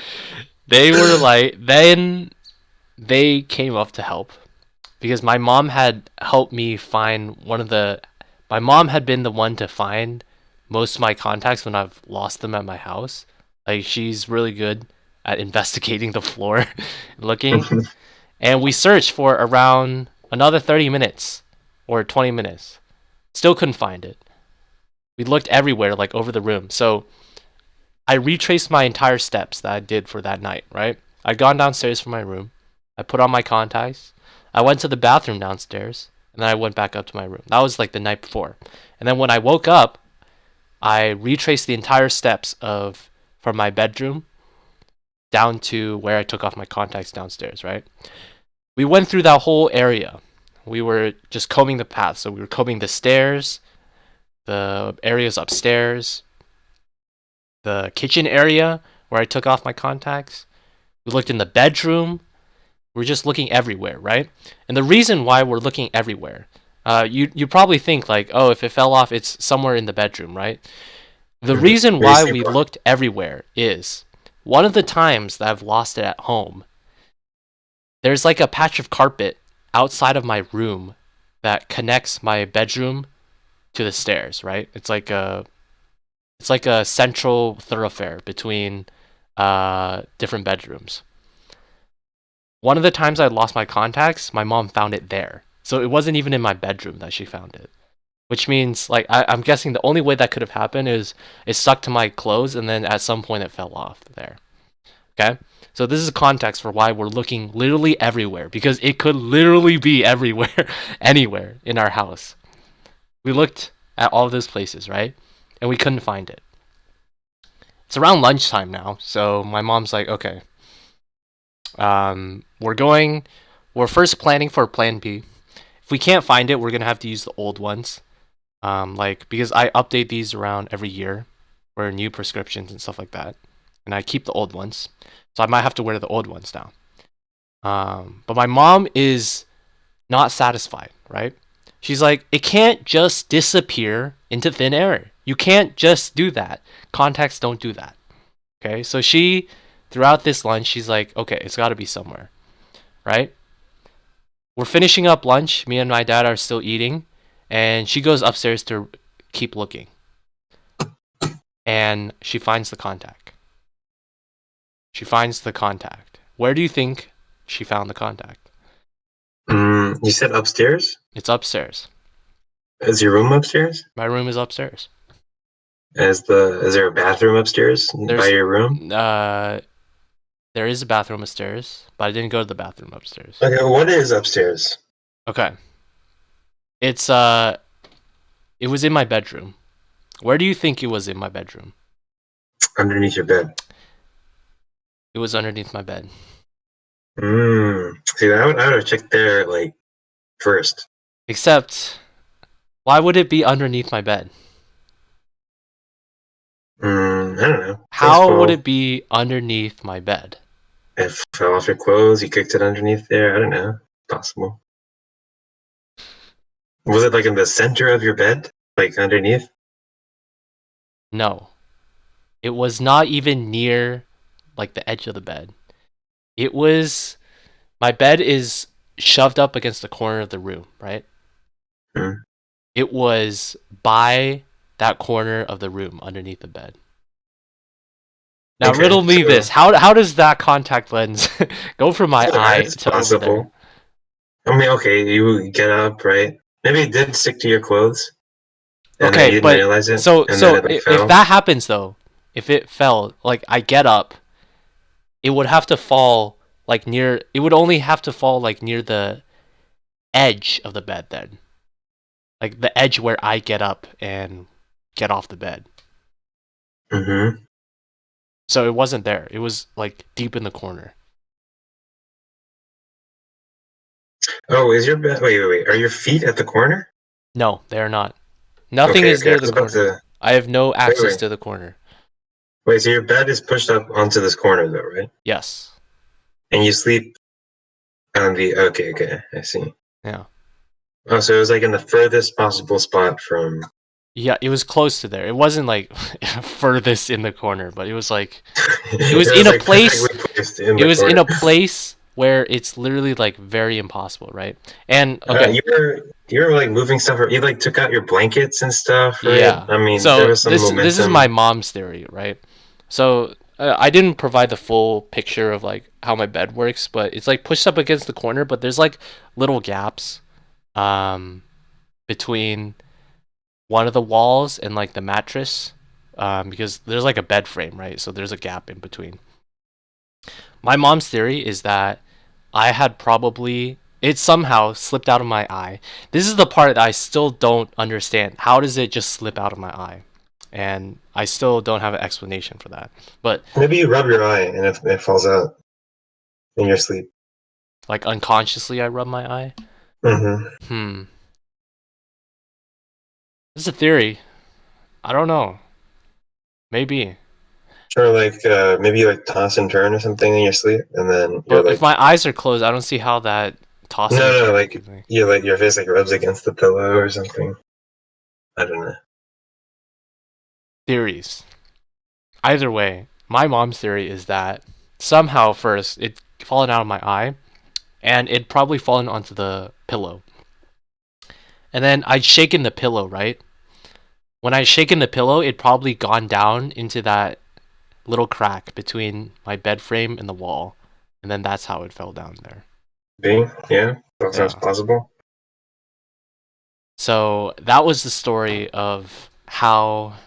This is, like, the 4th or 5th time since I've been home since the pandemic I think the fourth time where I've literally lost my contact lenses. That's a pretty scary story. I know. And it's very annoying. It's definitely shown me the limits of contact lenses. CRT contact lenses, because did you know that this happened in college too? I don't know if No. I did you there was a time there You was like a close your couple eye in college? days there was a couple days to a week where I was wearing glasses. Do you remember that? Yeah, potentially. Okay. I was wearing glasses because the same thing happened and I'd lost one of my contact lenses and I couldn't find it because I take them off. Um, I take them off in my room. Okay.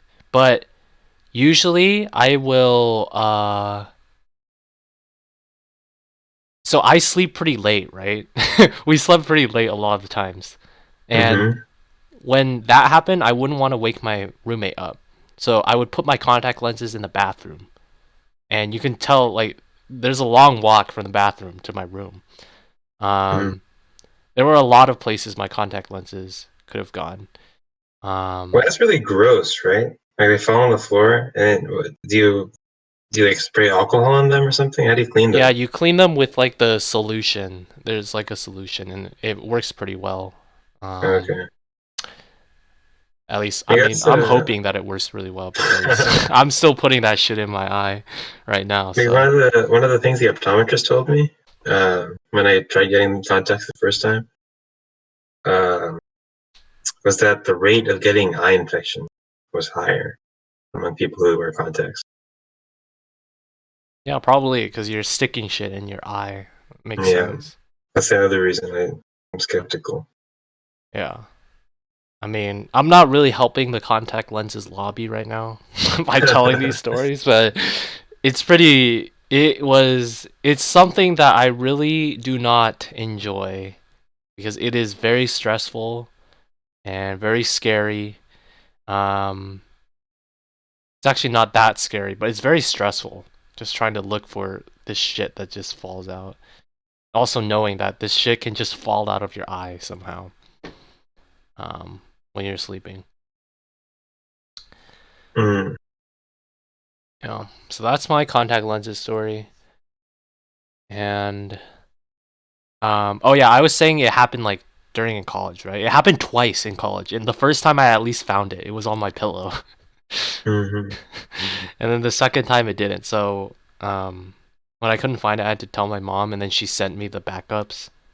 So that's why I went like a whole week, if you remember, where I was wearing like glasses. Um, Did you find it eventually? no, so I had to use my Okay. backup. And so you used the backup for the rest of the semester? Yeah. Mm. Do you have I mean, you might have been able to go to an optometrist and get a replacement. I don't know, maybe. That still would have took time. Yeah, that's another thing. I have to like go to the optometrist to get the replacement. Although I With do that every year glasses anyway. or contact lenses? Oh, not replacement. Sorry, to get the contact. Yeah. I mean, don't you have to, or can you Yeah, I have go to do that anywhere to anyway. get So. lens? Can you go uh, anywhere to get glasses then? Like, how is that different? no, I mean, yeah. What I was saying is like one of the inconvenient parts is that you have to go get the contacts, and like I have the glasses already, so I don't need to do that for the Yeah, glasses. but do you ever update your glasses, like the prescription? Yeah. Well, nowadays my prescription doesn't really change as much. So Oh, okay. When's the last time you've updated it? it was like 2 years ago, I think, Okay. or I guess we're coming up on three now. Mm, 3 years. yeah. Another thing that I was considering with glasses is this isn't really related. Well, with the mask also, you were saying it like fogs up your glasses, right? Hmm. That's the Another only reason I really considered contacts, but now I don't need to. I don't know, you never know. If you're sick again, you might want to wear that mask. Yeah, maybe. Another thing that I've seen is like it was in a funny like tropes thing. Um, when you drink soup, like a big bowl of soup or something, does that fog up your glasses, or do you take off your glasses when you do that? Do I take them off? I never take them off. Okay, so I mean, Sometimes, and yeah. when I mean drinking soup, I mean like when you like pick it up with both hands and that kind of drinking, not like with the spoon. I see. Oh, no, I only do that when it's like almost over, right? Okay, And then when it's almost over, it's not really hot anymore. okay. So I guess that's not an issue then. yeah. But like opening the dishwasher when it's like just finished dishwashing or whatever, that fogs up my glasses. Do you actually use a Uh, dishwasher? yeah. Hmm. Um, what I mean, do you not? No. I don't know if that's Or my not? family. I saw this like as a tweet somewhere on Twitter too, where some people were surprised people use dishwashers. But then a lot of people were replying like, yeah, of course. What's the point of having a dishwasher in your house if you're not going to use it? I don't know. We have a dishwasher and we don't use it. We just wash everything by hand. I don't know, bro. So Sounds like a misuse of resources. it's probably because our dishwasher is really old and we don't trust it. But Mm. like I remember from that thread, a lot of people were saying like they still wash stuff by hand and then they do like a final wash or like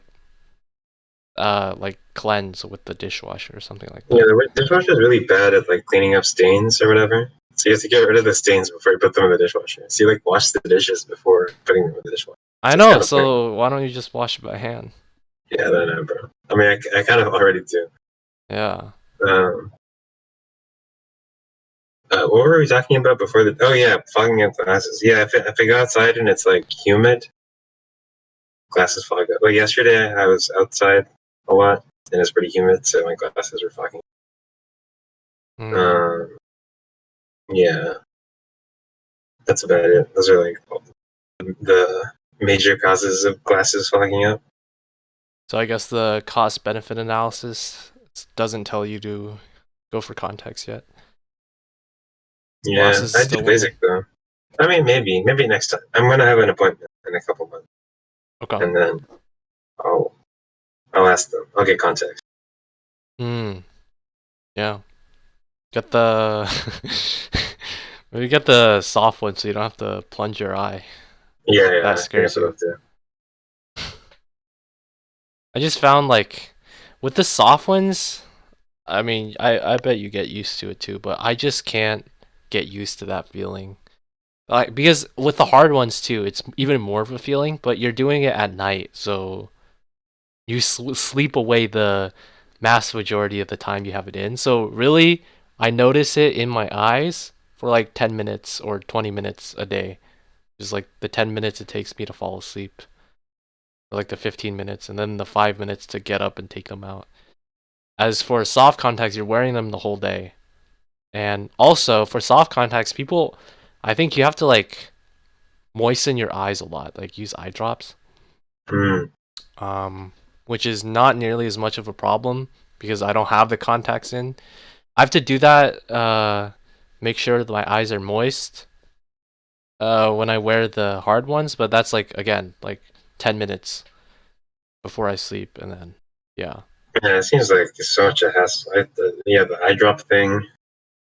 Glasses are just so much easier. I think what we need to do is get a guest, someone who actually wears soft contacts, Soft and contacts. they could probably explain that part better on why they like it. Explain if that really is that much of a hassle that we're making it out to be. Probably isn't, but yeah, sounds good. Well, that was a lot of topics. I think we can end. I think the Oh yeah, there official. was one topic. Okay, so you were actually talking about how I didn't add anything, What did you and add? I completely forgot about this because it was like weeks ago. Did we talk about Invincible ever? No, we didn't. I think I added it on after you told me No, to watch it, which you I did still not. have not watched it. I added it. Or you added it. Did you look at the I edit? did. I looked at the edit history. That is Okay. the only word that I have contributed to this document. Do you want to talk? I don't know if you want to talk that much about Invincible. Did you not watch it? I haven't watched it yet, but okay. Well, this is a little teaser for next episode. Wait. That reminded me. Okay, do your point about Invincible first. Well, I was really gonna have a little post brief or whatever. Okay. Well, I haven't watched it, but you Postmortem. recommend it? I highly recommend. Okay, everybody, this is homework to all those in our audience, plural. Watch Invincible, and then next time we're gonna have a very spoiler-heavy deconstruction. How many episodes are there? So I can factor this in. I don't remember, but it's like 6.5 hours or something total to watch. But I don't know if I'll finish that by next time. Well, yeah, after work, just watch an episode or two. I think it's maybe 8 episodes or 7, something like that. Okay, well, I'll probably see how many I can watch, but maybe I'll finish by then. Like, we could at least talk about the first few if it comes down that I haven't finished. Honestly, the only ones that I'm a fan of are like the first episode and then like the last 2 episodes. The stuff in between aren't that good? In between is kind of like, I mean, it's like a slow burn. Yeah, you'll know what I'm talking about. Just watch it, okay? Okay. Well, do you know slow burn. Yeah. Do you know what you were saying that reminded me? You said homework for next week. Well, last time I gave you homework. I don't remember, actually. Was that on the syllabus? The syllabus? I gave you homework last week. You can check the VOD of the last episode. You said you were going to read Percy Jackson. Did I say that? You said you were going to read it because you had a long weekend. I said I might read it. No, you said you would. Listen to the VOD. You said you would. And then afterwards, I'm checking the DMs right now. You said you would also in the DMs. No, I don't know about yes, that. you did. Yes, you did. Or you didn't say you would, but you said I might have to read Percy Jackson. I might have to. Okay, see, that's the okay, but I know on the VOD. In the VOD, you did. In the last episode, you said... I doubt that. Yes, you did. You said you would read it. Fake news. The fact that you're fighting this hard means you didn't read it. What? Me? Yeah, I didn't. If you're giving me homework, then you have to read it, okay? It's so much easier to watch this thing than it is to read a book, bro. Okay, then why don't you watch the Percy Jackson movie then? It's even less time. It's 2 hours. I thought the movie sucked. Well, okay, you said you didn't want to read the book. I'm giving you 2 options. I don't want to watch a bad movie. I'm giving you 2 options. Read the book or watch the movie. Or listen to the audiobook. Alright, fine. Maybe, possibly, potentially. Alright, no promises. No, I'm not watching unless we get a promise out of you. Because you literally promised last time. And you didn't do it. I have no idea what you're talking about. You literally did. You did. No, I don't think so. Yes, you did. We're checking after we're done with this recording. Okay. I am highly confident. And you are just breaking... Fine. Okay. I will read. See, okay. I'm on record right here, right now. You can hold me accountable, okay? Send me a Discord message. Okay, put it on the doc. Okay? I will read. Me. Nail Sasib. Okay? Sasib nail. It's a lot. Okay. We'll read first book, Percy Jackson series, by the next episode of the podcast. Okay? We may have to postpone the podcast indefinitely, alright? But you can be assured, audience members, esteemed members of the audience, that by the next episode of this podcast, I will be done, cover to cover, potentially with a rigorous analysis book report on Percy Jackson. Okay? First book. I don't know what it's called, but The Lightning I'll have that one. Okay, so he's gonna do this by next week when we have our next episode. I did not say that. I we're said having by the next episode. Okay. Yeah, if it's but not done, we're having there will be no episode. Okay. That's not how it works. We're having that is how it works. No, we're having our next episode next week. We're already failing our viewers. We promised to the viewers we would try our best. You're not trying your best here. I am. I'm putting in effort. No, I you contributed to the aren't. document this time. I don't know if you noticed. No, I'm saying I, you're not. We promised to the viewers that we would try and do every week. If you're gonna delay it here, you're not trying your best to the viewers. You're hurting our viewers, our two viewers or listeners. I don't know. Might have dropped potentially one more. again. Who knows? Who knows? Yes, but you're disappointing them because we're not keeping to the schedule then. So next week, you don't. Okay, Next episode. I'm gonna say like the time it takes to read the book cover to cover is gonna be less than 8 hours. So I'm actually still doing more work, watching all the things and reading the book. It was like 6.5 hours. Okay, I mean it's not. It's still less than 6.5 hours. How long is the book? How many pages? It's not a lot. Can you send the PDF? Okay, we'll talk about this offline. Wait, do you ever? Yeah, it doesn't make sense when they say that. We'll talk offline or whatever. We'll discuss this offline. Well, it Yeah, does have you make heard sense that? because people do it in person and then they like talk offline, like in No, person. but the only context that I've heard this in is like Zoom calls, right? Oh, And I'm not in Pittsburgh. Okay. well, it's because offline you can mean like offline of the call. So then you're Yeah, offline. I mean, I understand that, but it's like not offline. Okay. Offline has like a Okay, very Mr. particular meaning. Semantics. All right. Okay. Anyway, we'll talk offline. That That means was we're not that gonna pertinent to talk. be That an means we're example. not gonna talk then, according to your definition. No, okay, all right. I'll, I'll fly over real quick. Okay. So I'll watch see I'll even be willing to compromise because I might not be able to fully finish Invincible. You don't have to fully finish Percy Jackson, but at least to the point where they get to the camp. Okay? All right, Camp Percy. Gotcha. Um that's actually not a lot. Okay. At the point where he leaves the camp. That's All right. still not a lot, but He it's leaves enough. Camp Percy. He leaves camp, okay? I'm putting this as a message. Leaves camp.